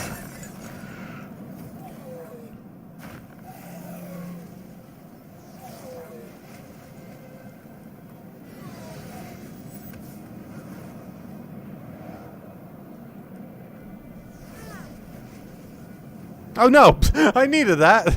Well, I can't actually turn anymore. I don't think it's gonna matter. Though that is such a troll cascade if that actually depended on us losing or not losing. Luckily, this battle will not be determined by that happening. Though that was a huge fail. It cascaded a wall exactly where I needed to move for extra turn.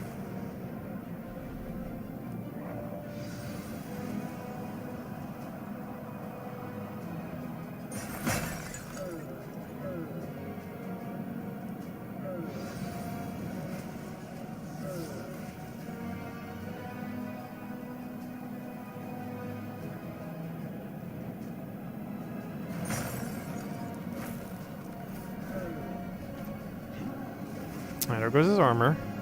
Unfortunately, I do not have enough to kill him this turn. But I can stun him and he's very dead next turn. Oh, you can't move, can you? There we go. I'm just going to preemptively set up the board just to make sure this kills. I'm pretty sure it's already enough damage. Just want to make sure it is definitely 100% enough damage. Actually, that was barely enough damage, but there we go. Good thing we set up, because otherwise it might not have been enough. Though the chip would have killed him. Oh, we're out of gold. Or we have too much gold. Gold capped! Oh no, I should probably go use some of that gold. Well, before I click fight, let me go see if there's anything else we can dump some gold in real quick. Yeah, I didn't buy the daily thingies yet. Let me go do that, I guess. Which I think I might have bought some of them, but I didn't buy these yet. So let's go grab all this mess. Yep, those are gems. Oh, we didn't even get any good reroll here. I wouldn't really advise rerolling more than once. Though the first reroll is pretty decent value. Did I buy all these already? I did. I did as well. Oh, there's nothing for gold here. There is on Saturdays. Or is it Sundays? I can't remember. But anyways, yeah, we can't dump gold in anything else right now. Unless we want to go upgrade a piece of equipment or something. We definitely need more things to sink gold into. Oh no! I just got some gold from the thing. That's funny.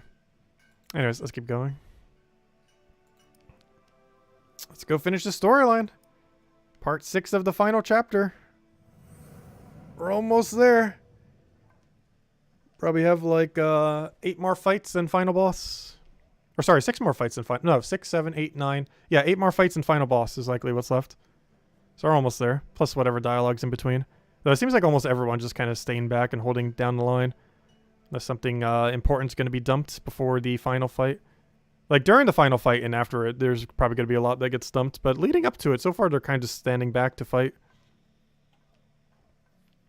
Anyways, I think you know what I'm about to say. Yes, you're going to stand back and fight. We literally know. Everyone's doing it. You too?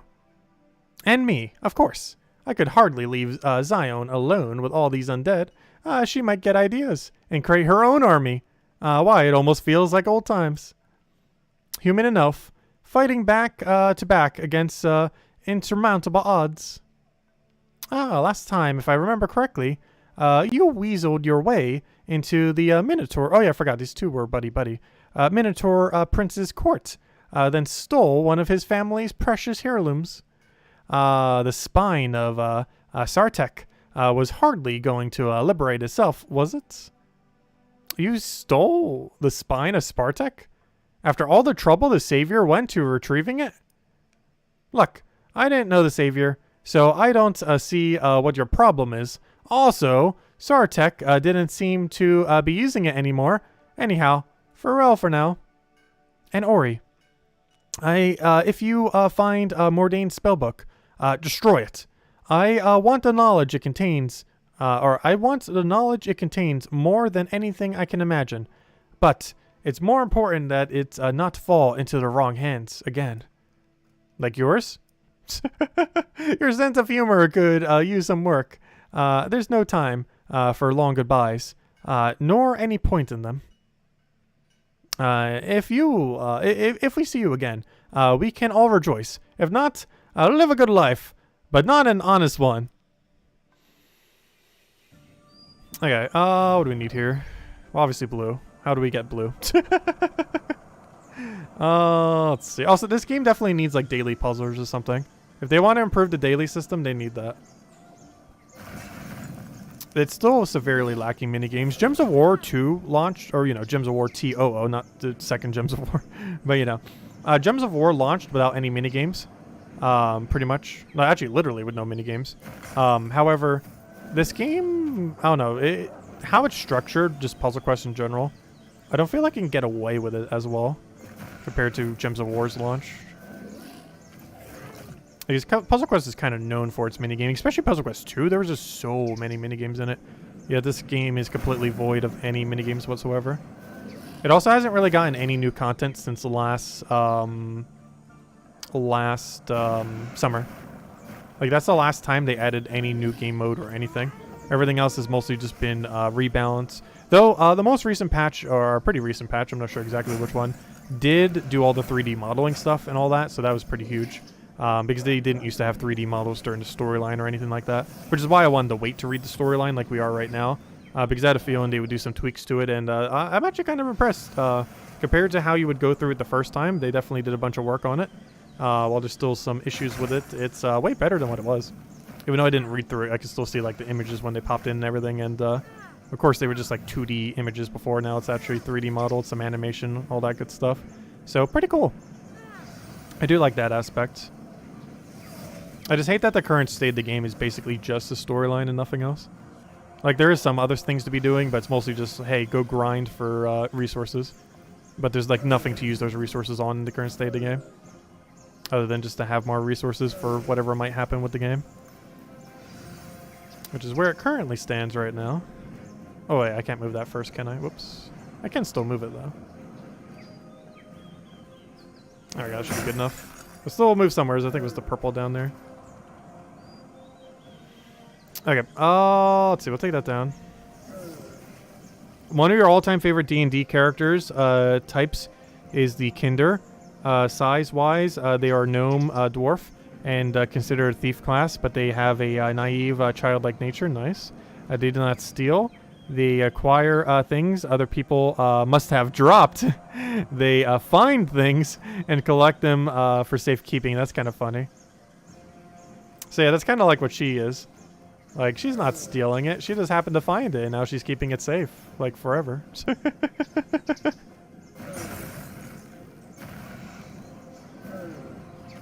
That is kind of funny. But yeah, that is kind of like what she's like. Also, I have never played D&D. I feel like it's too long form for me to enjoy. Even though I put like a lot of time into a lot of games I generally play. I don't know, D&D just is something that has really appealed to me.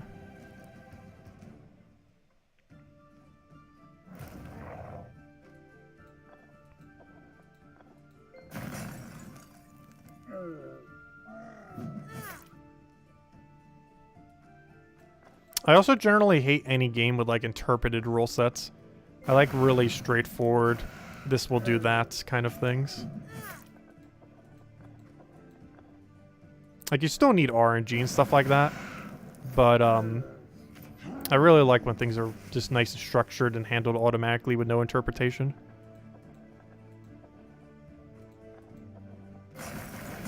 Which is one thing slightly annoying with how Puzzle Quest 3's mana accumulation works, as well as a few other things.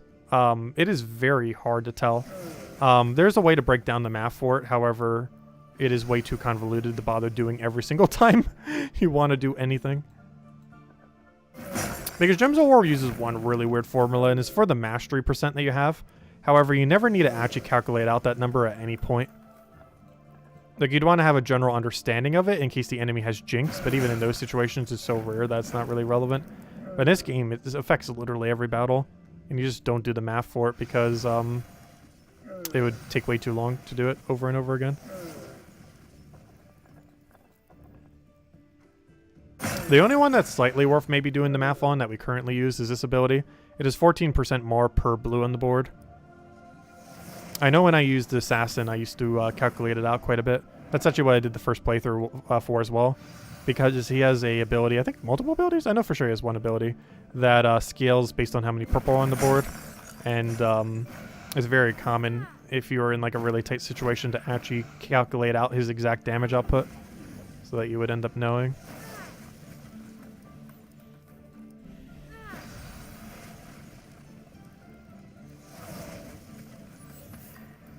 But I still feel like in this game, Puzzle Quest 3, Assassin is by far the funnest one to play. Paladin is the safest, and probably the one I would advise doing with the storyline for your first playthrough. Unless there's a rare character you just really like the design of, I would definitely go with Paladin. If your goal is to win in a timely manner. By win in a timely manner, I mean like how many weeks it will take you to finish a storyline rather than how many months. Because Paladin, even with the nerfed barrier, is still so resistant to damage compared to the average hero class.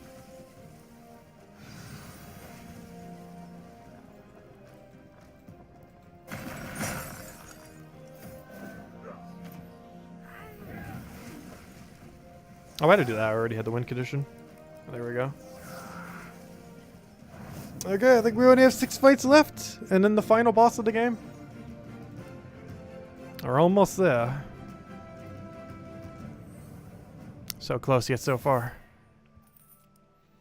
Complete. Yeah, we got 7, then 8, then 9. Yeah, so we have 6 fights plus final boss. Too far north. Assuming each one of these have exactly 2 fights, which most of them do. Ah, me legs are too short to keep going as at this pace. The snow's too deep. No, the 2 dwarves are going to stay back. Aye, we dwarves were never meant to come this far north. Go on ahead. We'll hang back and crush a few skulls. You're not leaving too. Ah, we are made for the mountains. We fight best. There's snow in mountains. We'll fight best with stone under our feet. It feeds our souls, our heart, and our muscles. Without it, we enough. Oh, never mind. That's Gimli again. Or Grungely. Enough. We're wasting time with the babbling. Let's show these creatures what a couple of dwarves can do.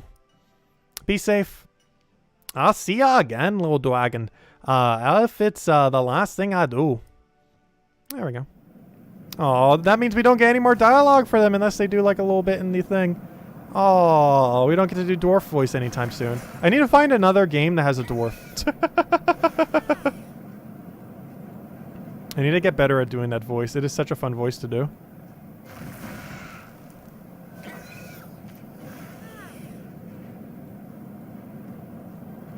I need to find like literally any game that has a dwarf that talks anything even remotely like those two. Or like what's his name from Puzzle Quest 1? Are these dwarfs from Jersey? Why is my Jersey accent actually coming through when I'm doing that? I'm not trying to do a Jersey accent, though I am from Jersey. So it might be coming through when I'm trying to do the dwarf accent.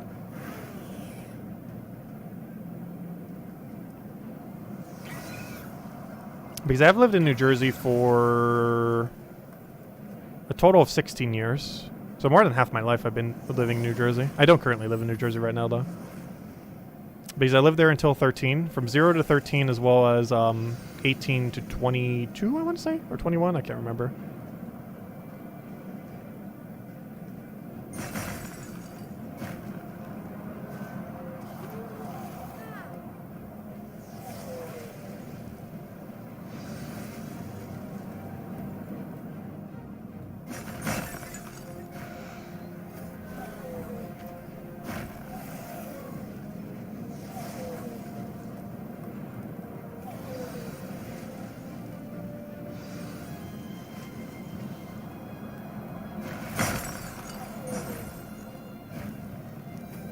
But no, people from New Jersey talk very quick. That's the main thing I know about the accent.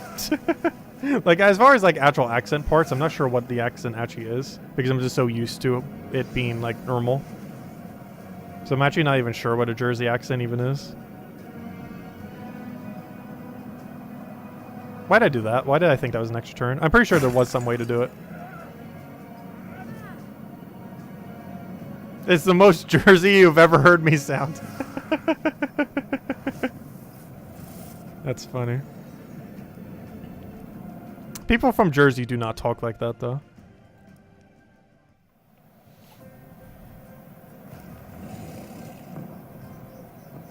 Let's see.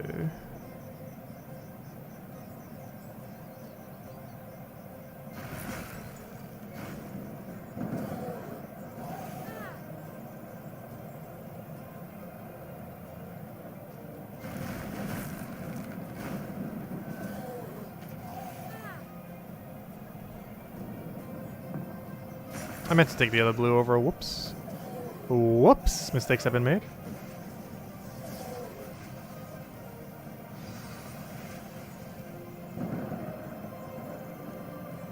Oh, I can't move that, can I?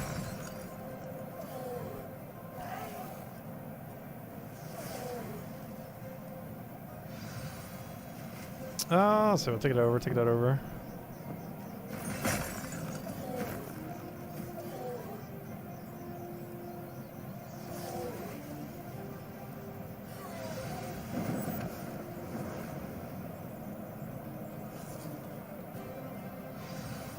You were in Texas. Maybe it's a Hollywood version of Jersey accent. Maybe. Because I've never heard anyone from Jersey talk like that. Like, they have a little bit of like a, I don't know, like a drawn out voice sometimes, some of them. But, I don't know, it definitely doesn't normally sound exactly like that. Like, I'm going for more of like a heavier Scottish kind of thing for the dwarf thing. Or I think that's what it would end up being. I just don't nail the heartier part as well.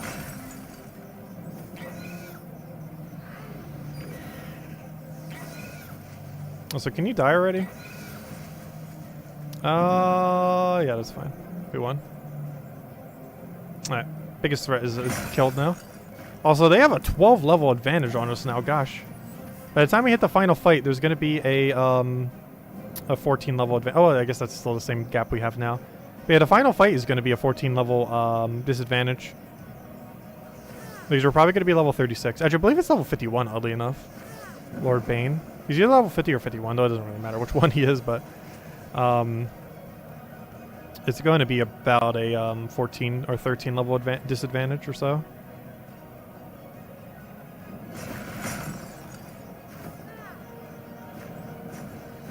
The first time we ever did it, we did it at level 44. Oh, I wasn't even paying attention. We almost just died. I actually would have died if we did not have barrier there. Good job, barrier. Whoa, I was not paying attention. We would have just died if we did not have barrier there. That was the closest we've been to death, and I didn't even realize it. Well, we are at the end. Would make sense. The Song of Doom. Oh! What's his name's gonna stand back? It's Song of Doom. You know who that is. Yep, there he is, Gong. Gong sees skellymen who come in cans. Gong likes tinned food. Gong, is this your way of saying you're leaving too? Gong does not know what little dragon speaks of. Gong just want to open tins and see if these skellymen make a good song of in Gong's belly. Thank you, Gong. Gong does not need any thanking. Gong is glad to be here. Gong will now sing the song of victory. So off Gong goes to open tins and eat some things. But not his friends. Before Gong forgets, please save a rib. From Raf? Yes, Gong hates Raf voice, but Gong likes ribs. They are very big ribs. Oh, good old Gong. Gong is gone. That might be the last line he gets. I hope he does a victory song at the end after we kill Lord... I keep wanting to say Lord Bane. Kill Raf, I mean. Keep saying Lord Bane like almost every time. Lord Bane's the final fight of Puzzle Quest 1. And has been mentioned many times in the storyline here. Though I don't feel like you had to play Puzzle Quest 1 to really know the story here. Like, the few callbacks you're going to probably go over your head. But, like, you definitely didn't need to play Puzzle Quest 1 to understand what's going on. Though you would miss some of the callbacks. Oh, let's see, we'll throw that down.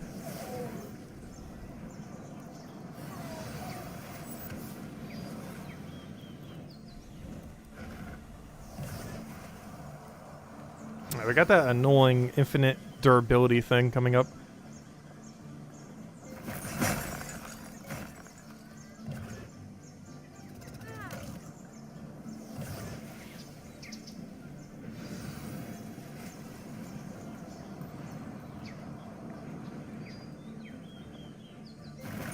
Apparently something was missed.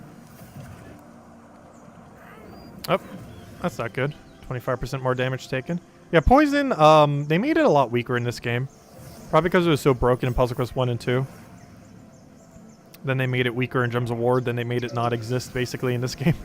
Because, gosh, is it weak. It's only a static 25% extra damage, which, you know, that can add up. However, compared to, like, normal, like, damage over time, it's not that good. I don't know, 25% damage is still a decent amount. It's just I'd definitely rather it be damage over time, but they kind of learned like, oh, that's gonna make it too broken. So So they've kind of adjusted it a bit. It was exceedingly broken in Puzzle Quest 1, and Puzzle Quest 2 did not do much to make it that much less broken. Though in all fairness, I believe only Assassin could have used poison in Puzzle Quest 2. I still never played through the game with every class in Puzzle Quest 2. I think I played through it twice. Once with Assassin, and then with, I want to say Warlord, or whatever that red one was. Whatever the red-oriented one was. It was some kind of warrior class. Like offensive warrior, kind of like a berserker kind of thing. Like in this game. It was more like berserker than it was like paladin. But in that game it was actually good to have that kind of burst damage. Whereas in Puzzle Quest 3 it's a lot more important that you have survivability than burst damage. Though there was a meta for a little while when Dwarf was the strongest thing in the game. That meta has passed for the most part, I would say, in the current state of the game. Especially if your main goal right now is just finish storyline. As he is the second weakest thing you could be running for storyline. The weakest being Necromancer. Which is what we're using right now.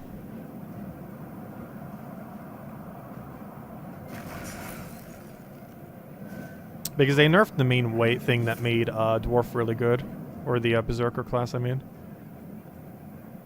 Because they nerfed the Firewalker ring. And now I believe it's a % chance. I can't remember. It's a really low % chance. Like 20-something or 30-something. That'll create its red gems per turn. Whereas before there was a 100% chance per turn that it would do those red gems. Which made it really, really strong. Especially when there was a meta when doing skull damage was way better than casting. Whereas right now, I would say it's about casting being better than skull damage, I would say. Which normally it has been because of infinite loops. This game has a lot of infinite loops. The only enemies do have immune, so you can't do it on all battles within the game. Oh no, that's not the direction I wanted! I can't stun him now. I don't think that's going to matter for us losing, but it does slow down the pacing of the battle slightly. Luckily, he does not actually kill us with his next poke, so it shouldn't matter much. And then we go kill him. We just click anything pretty much. We'll use our finisher. 1 down, 2 to go.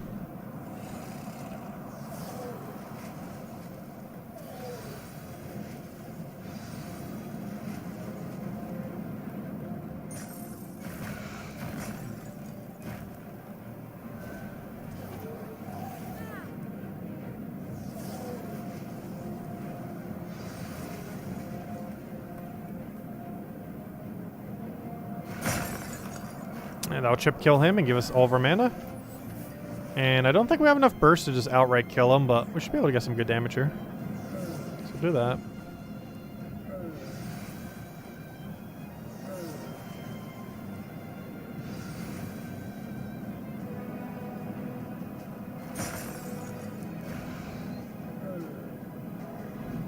You gotta be careful. Is this his damage burst? No, that's just his armor.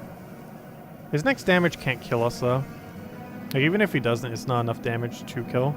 Plus we just stunned him, so we won. It's over. Let's cast everything because I have a feeling we need everything just to do enough damage to you.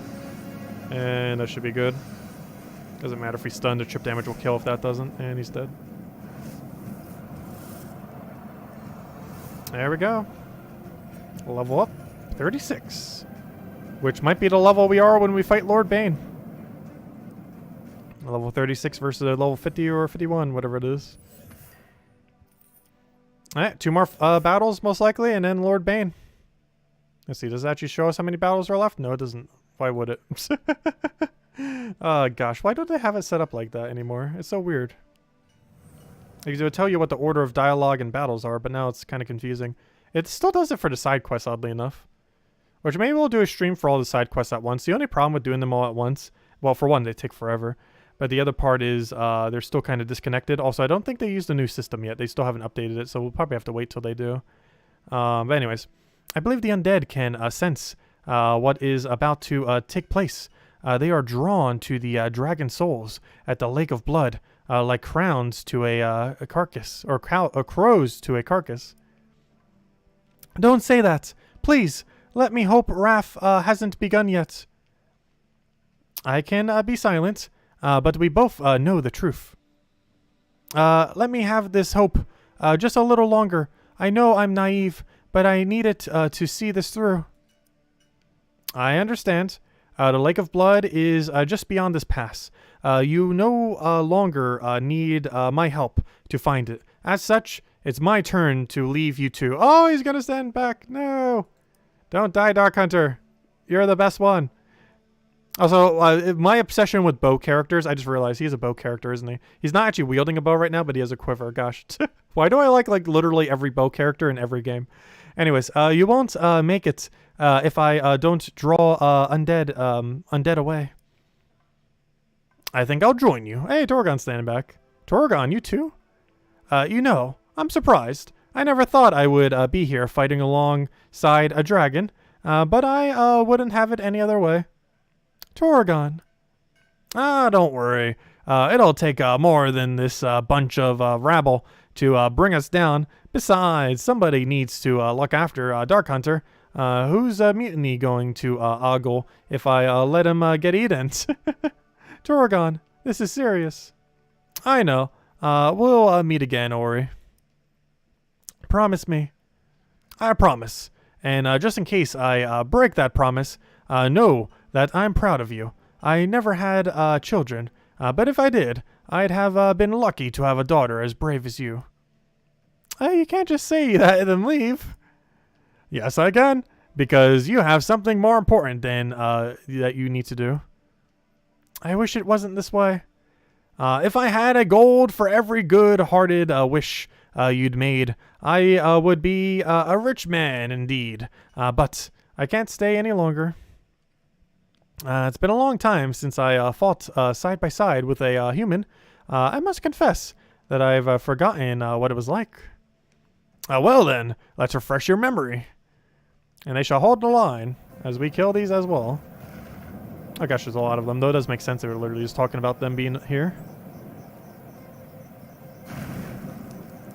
It's almost the entire fight, just 3 wyverns. Also level 47, currently 11 above us. Hopefully we can get Lord Bane done in one try. That means we would have died 0 times during the storyline. Which would be the first time I've actually gone deathless on the storyline. Because when I did it with all the other characters, I did it with like a weird rush build that existed at the time. And occasionally they would lose, but it was way quicker than what currently exists as far as getting through the storyline. But it was a really weird rush build that occasionally you would lose, but you had like such insanely high quick damage.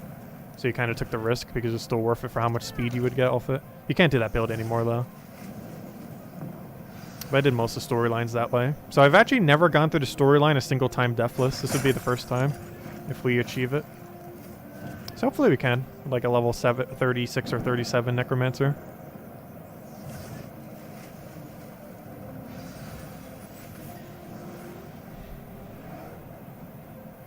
We're basically playing a Nuzlocke. If the hero dies, we gotta start the whole storyline over. No. Hopefully we just won't die to begin with. And then technically we did do that. Every time we die, we have to start the entire storyline over. Luckily we haven't died.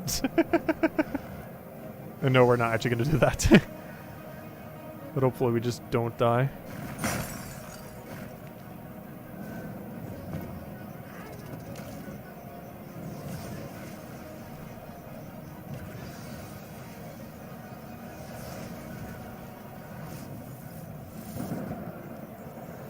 Alright, let's go put this in our final chest slot.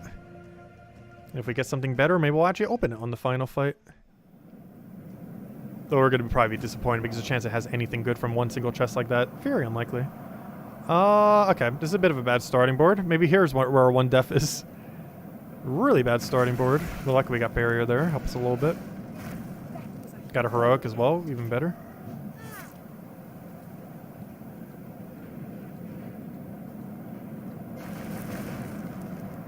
Another barrier, great to see. Unfortunately, we're getting like 0 mana. I could take a green up there. We're fine though. We're barely even touched. This current fight is not that hard. The next one will be. Next one is where we either win or die. See if Raf actually wins the whole fight. Though I do need to go make a quick bathroom break before we do the final fight of the game. And then we'll go do the final fight in the game. See what lore they end up dumping on us. Oops, I should have cast the other one first. Whoops. Which I should have cast literally. I'm doing this in like exact inverse order. But that one should have been first. That one should have been second. That one should have been third. So like every single one's position was where it shouldn't have been. That's a big deal though. Oh, so hello Imperial. Welcome. So after this fight, we're going to go make a quick bathroom break, and then we have the very last fight of the game. For the storyline, at least. Just need to finish these two out real quick. Luckily, we're past the tank, so these two shouldn't take too long. Okay, does this actually die to this? It's a lot of damage. It might... Okay, it's an imperfect chip kill, so it not dying is actually almost more beneficial than it dying there. Now we're on to the final one with almost full mana on everything. The other one should get full mana. Oh, hey, we did get a ruby here. I don't know, should we open it? I have enough ruby keys I might. It's a little bit of a low-level ruby, though. Which makes me kind of not want to open it, but... Oh, no, I moved it the wrong way! No! Luckily, that shouldn't matter much. Yeah, let's see what's in this chest. Might as well. Got enough ruby keys lingering around. It's only like a level 30-something, though. Yeah, 36. I'll open it, though. Just for the fun of it. Anything? Anything? Oh, we got a guard's broadsword. I don't need it though, but it is useful for this class.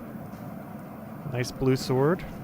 Necklace is still pretty good, even though it got nerfed into the ground. It barrier spams you at a very low rate, but still does. Okay, there it is.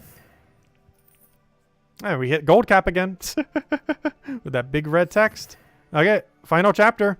Let's go do it. But first, quick bathroom break. Then we will go do the very last chapter of the game.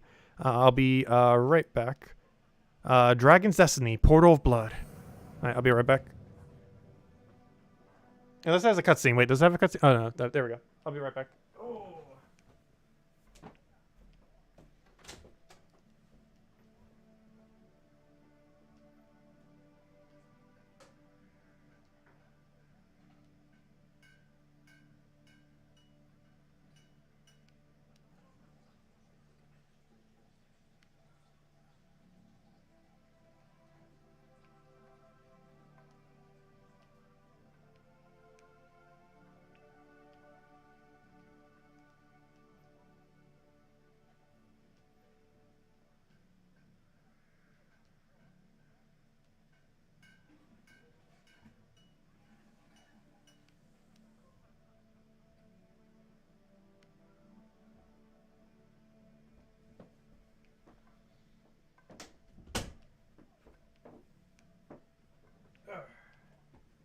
Yeah, that's something I noticed too. There's actually not any like actual cutscene kind of things in the game, like Puzzle Quest 1 did.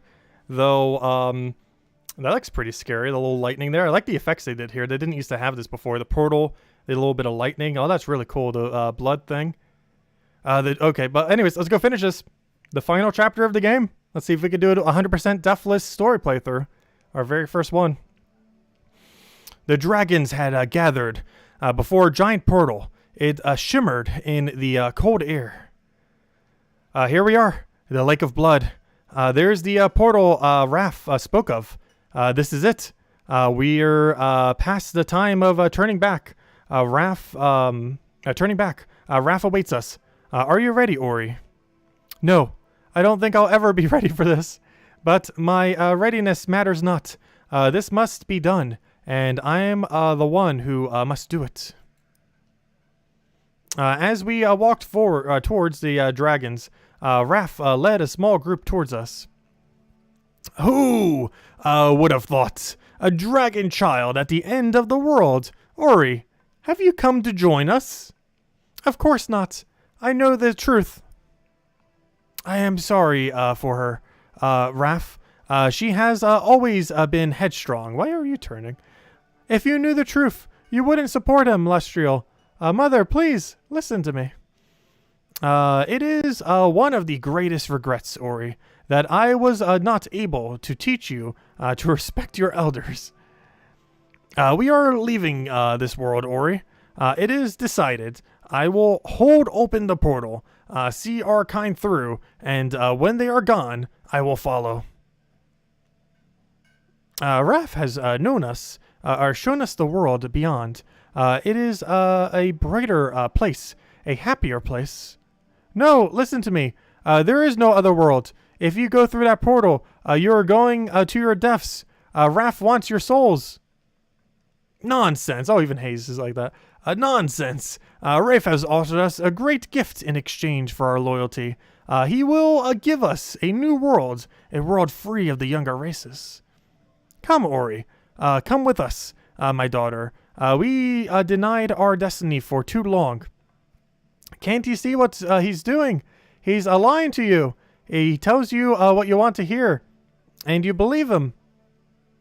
If she will not willingly, Lestial, if she will not willingly, Lestial, take her by force. She's your daughter and your problem. I will leave none behind. As you wish, Lord Rafe. Wait, are we actually gonna fight you instead? I'm not sure if they changed the final quest. Hold on, what is this final quest fight against? Stop right there. Would it actually be cool if you fought all the dragons as the final fight instead? That's not what the fight used to be. That would be so cool, though, if you fought literally every single one of the dragons. Stop right there, dragon. She may be your daughter, but she is our friend. Okay, so did they actually change this fight? No, it's the same. This is still the fight against Raf. Oh, come on. You kind of teased it. Oh, they should have changed it. That would have been so cool. I'm not sure what the lore is after this fight. But what if the final fight was just fighting every dragon, including Raf? Just all 5 elemental dragons? Because there's 5 enemies now for this fight. They literally could just made it all 5 elemental elite dragons. That would have been a really cool fight. Though we are fighting Raf now. So let's not lose. Also, these are the golem things I'm talking about. Up to 3 can spawn here. And we got unlucky and got 2 of them. That is very unfortunate. Oh, I could have stunned there if we didn't already take that one blue.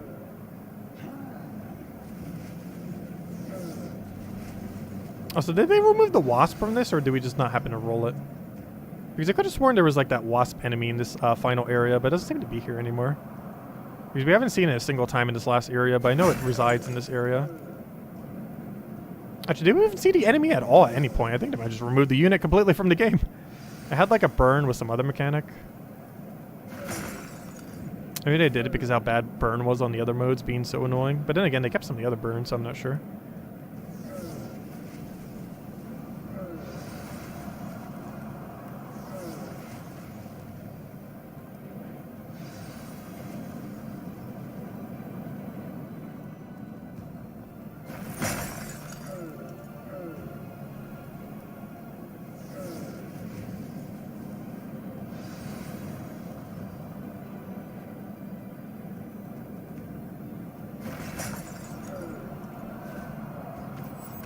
Yep, there he is. Lord Raf. Once a race of noble dark dragons, the dragon liches were corrupted by Lord Bane over 500 years ago during Puzzle Quest 1. While few in number, they are masters of dark magic. Their breath engulfs enemies in darkness, leaving their spells weakened. There he is. Okay, let's go get there. That would be Lord Bane. I mean, not Lord Bane. That would be Raf. Lord Bane's dragon. I would like some durability. I would normally want some gold, but I do not wish to die here. Just in case. So far, it's going pretty easy, though. Like, I was saying it before. Like, literally, the final boss is Chapter 14. It's the final battle. Because, he's actually not too hard. Like, if you can get past Chapter 14, you're pretty much already getting past this. Because this golem having immune to stun like he does in that Chapter 14 fight makes him really difficult to kill. Because he keeps gaining durability back. These dudes too, but you can just infinite stun it. Whereas you can't infinite stun the one that was at the end of Chapter 14. However, we also are not able to infinite stun Lord Bane, which is another factor. Also the one we just killed. The Raf's shadow. The Arc Lich is the servant of Lord Raf. He trails everywhere behind his master, hence his name, Raf's Shadow. Though he wasn't really in the storyline, but he's there. He's kind of hanging there. Am I answering Gems of War related questions? Yeah, I can answer Gems of War related questions. We'll be ending the stream soon too, because we're finishing out the storyline right now. It's the very last fight. And we just did the whole storyline deathless over the last few streams. Also, I hate that we got that annoying background music though. Or not the music that's playing, but like the air turbine. Hopefully that's not too loud right now, is it? Let's see, let me adjust it down some. Sure hope it's not. I never have fixed the air turbine yet. I'm actually surprised they haven't yet. It's been like that for like a year now. And they still haven't adjusted the audio file for it.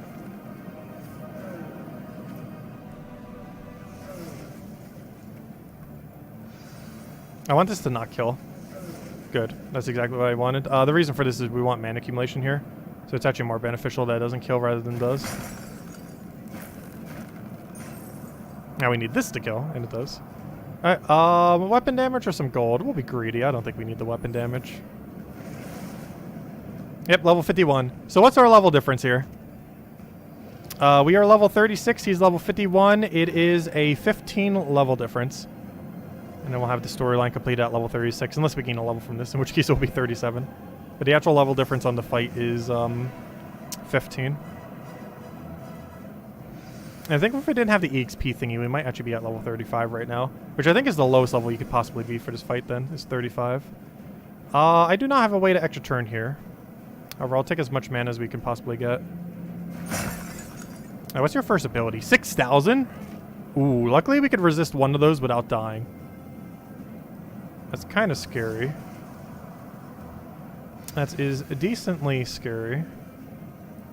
Because this isn't going to kill, so he's going to get a poke on us. So I can get a stun here. He does get stun immunity every other turn if we keep stunning him. However, we can still open with a stun. And now I think we won. Easy. But yeah, literally the chapter 14 was actually harder than Raf then. There we go. Oh, did we just get a diamond chest too? Oh no, this is gold. I'll open it just for the fun of it.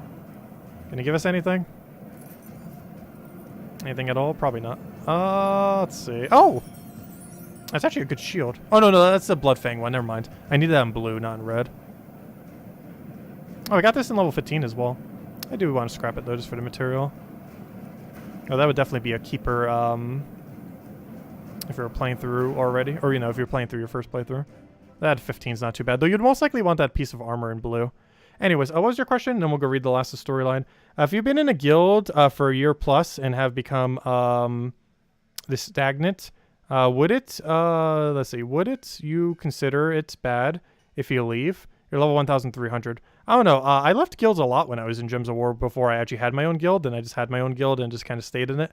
But, I don't know. It depends how you feel the overall guild is. If you feel like you need a bigger one. Like if the requirement's not high enough or anything for how much you currently play. Because you generally want a guild that's at least like a 1 million gold requirement or so. So you can actually get a lot of loot in that game per week passively without really needing to do much more. But I don't know, that's more a decision I would say you would need to make on your own. It's hard to tell. It depends if you have like any friends in the guild or anything like that. Because that's why some people join the guilds too. This game has guilds too, but they're not as like consequential compared to in Gems of War. Like you get some loot from them in the current state of the game, but not like a huge amount. Whereas in Gems of War, you get a ridiculously huge amount depending on how active your guild is. Anyways, what's the end of the storyline? What have you done, child? Rafe is dead? Hey, we killed him! We actually did kill him. The younger races. It was true. They're going to kill us all. Why? We were leaving. Treacherous creatures. This, Raf, with Raf gone, how will we get to the new world? And we literally just saved them, and it's like, though, have we saved them? No, I'm pretty sure that's actually what he was doing. It's done, Ori. Against all odds. Just then, a strange, airy light appeared over the blood-red waters. Wait, what is that light? There's something about it that feels familiar. It can't be. Our old king? Kelthorox? Ah, there's the spirit of Kelthorox. Well, who's he again? Yes, Kelthorox. The veil oh wait, he's just saying his own name. I thought there was someone else for a second. The veil is thin here. For a time, I may appear then I will be gone forever. The prophecy. Is this what you meant? Child, there was no prophecy. It was a lie. For centuries we have been failing, growing weak, growing old, when we should have remained young. A lie. Why would you do this? I don't understand. I had watched Raf for a long time. I saw him born. I saw Bane corrupt him. Ever was he filled with darkness. But clever, yes. I tried to learn his secrets, but they were well hidden. So you invented a lie to try to catch him, one that he could use against us. Can we ever know if he did intend us harm? Ori knows. Sometimes only the youngest can see the truth. The lie was not for you, Lestriel. It was for Raf, and it was for Ori. I think I understand. I thought you might. We dragons live too long. We covet life. We do not value it. But the young, they still know its value. So you made the prophecy to warn us. Yes. But in doing so, it served two other purposes. You knew Raf would use it to gain power, but it also was also a test to a call to action. Yes. And you answered it well, child. Raf showed his intentions, his lust for power, and was destroyed. My purpose is complete. Your burden now may be heavy, Ori, but I have faith. You will rise to meet it. And the spirit's gone. He's gone. Ori, I am so sorry. I already know you're sorry. All of you. There will be time for apologies later, and time for us to grieve. But first, we must leave this place and make sure Raf never rises again. Please excuse me. I must find my friends. Go. We will undo the magic of this place. Ori, wait. I won't. I must show loyalty to those who showed it to me. To those who believed in me enough to risk their lives. ... More story? So, Ori, it's done? Yes, but at what cost? The cost would have been higher if we'd not fought and won. I guess you're right, but it's if that's true, why doesn't this feel like a victory? Because much had to be sacrificed along the way. It'll take time for it all to sink in, but you've done a great deed today, Ori. Only because you stood by my side. So where do we go from here? I would also like to know that. Let's see. We've got a goblin, 6 humans, a couple dwarves, 3 elves, a hungry ogre, and whatever soul chaser is still to find. After that, I could really use a warm bath. What about the dragons? We've lost many to Raf, and so few of us remain. Yes, but we'll face that challenge tomorrow. For now, we must find our companion and rest, and take a bath. Or 3, or 5. A lifetime of baths awaits us. Thank you for everything. You don't need to thank me. We should all be thanking you. Theria has been spared. Something terrible because of you. And is that the end? That might be the end. At least for now, anyways.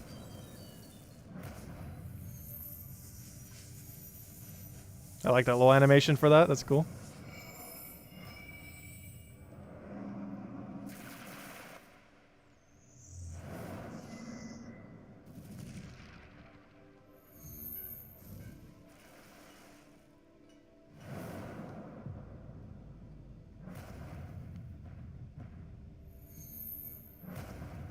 Gosh, how many more are there?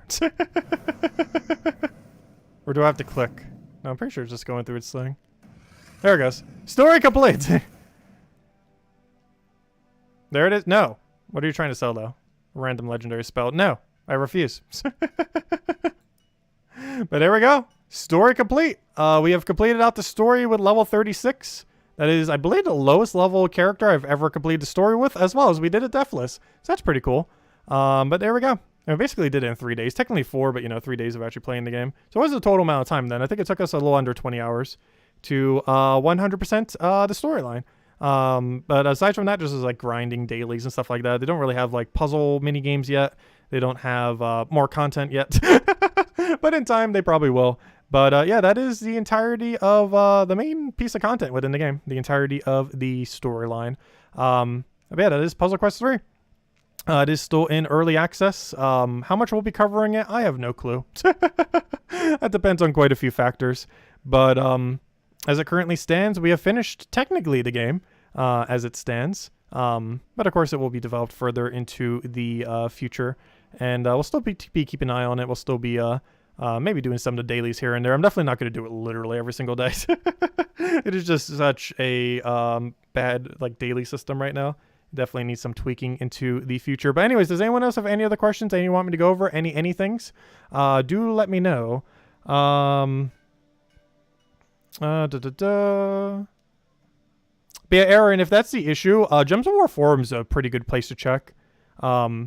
I know for Puzzle Quest 3, there's not much recruiting going on, but I know for Gems of War, there's a lot of active recruitment threads, and going to Global Chat 1 in Gems of War tends to be a pretty good way to find guilds. I'm pretty sure even in this game, you can end up doing a similar thing. They're probably not as many as Gems of War. More people are looking for a guild right now than people probably advertising guilds, since the game's kind of newer. But in Gems of War, it's kind of the inverse. A lot of people are advertising guilds, whereas there's not as many new people to go into them because most people are already established in the guild. So if you are leaving your guild, or if you're leaving with a few people, sometimes they take multiple in. If you can find a bigger guild that's missing like multiple slots. It's also really good to do it before a Guild War week. And next week, wait, is it next week or the following week? I can't remember. Is Guild War for Gems of War? So doing that like right before a Guild War week is a good time to try to get into a guild, because a lot of guilds need to make sure they have a full guild going into Guild Wars.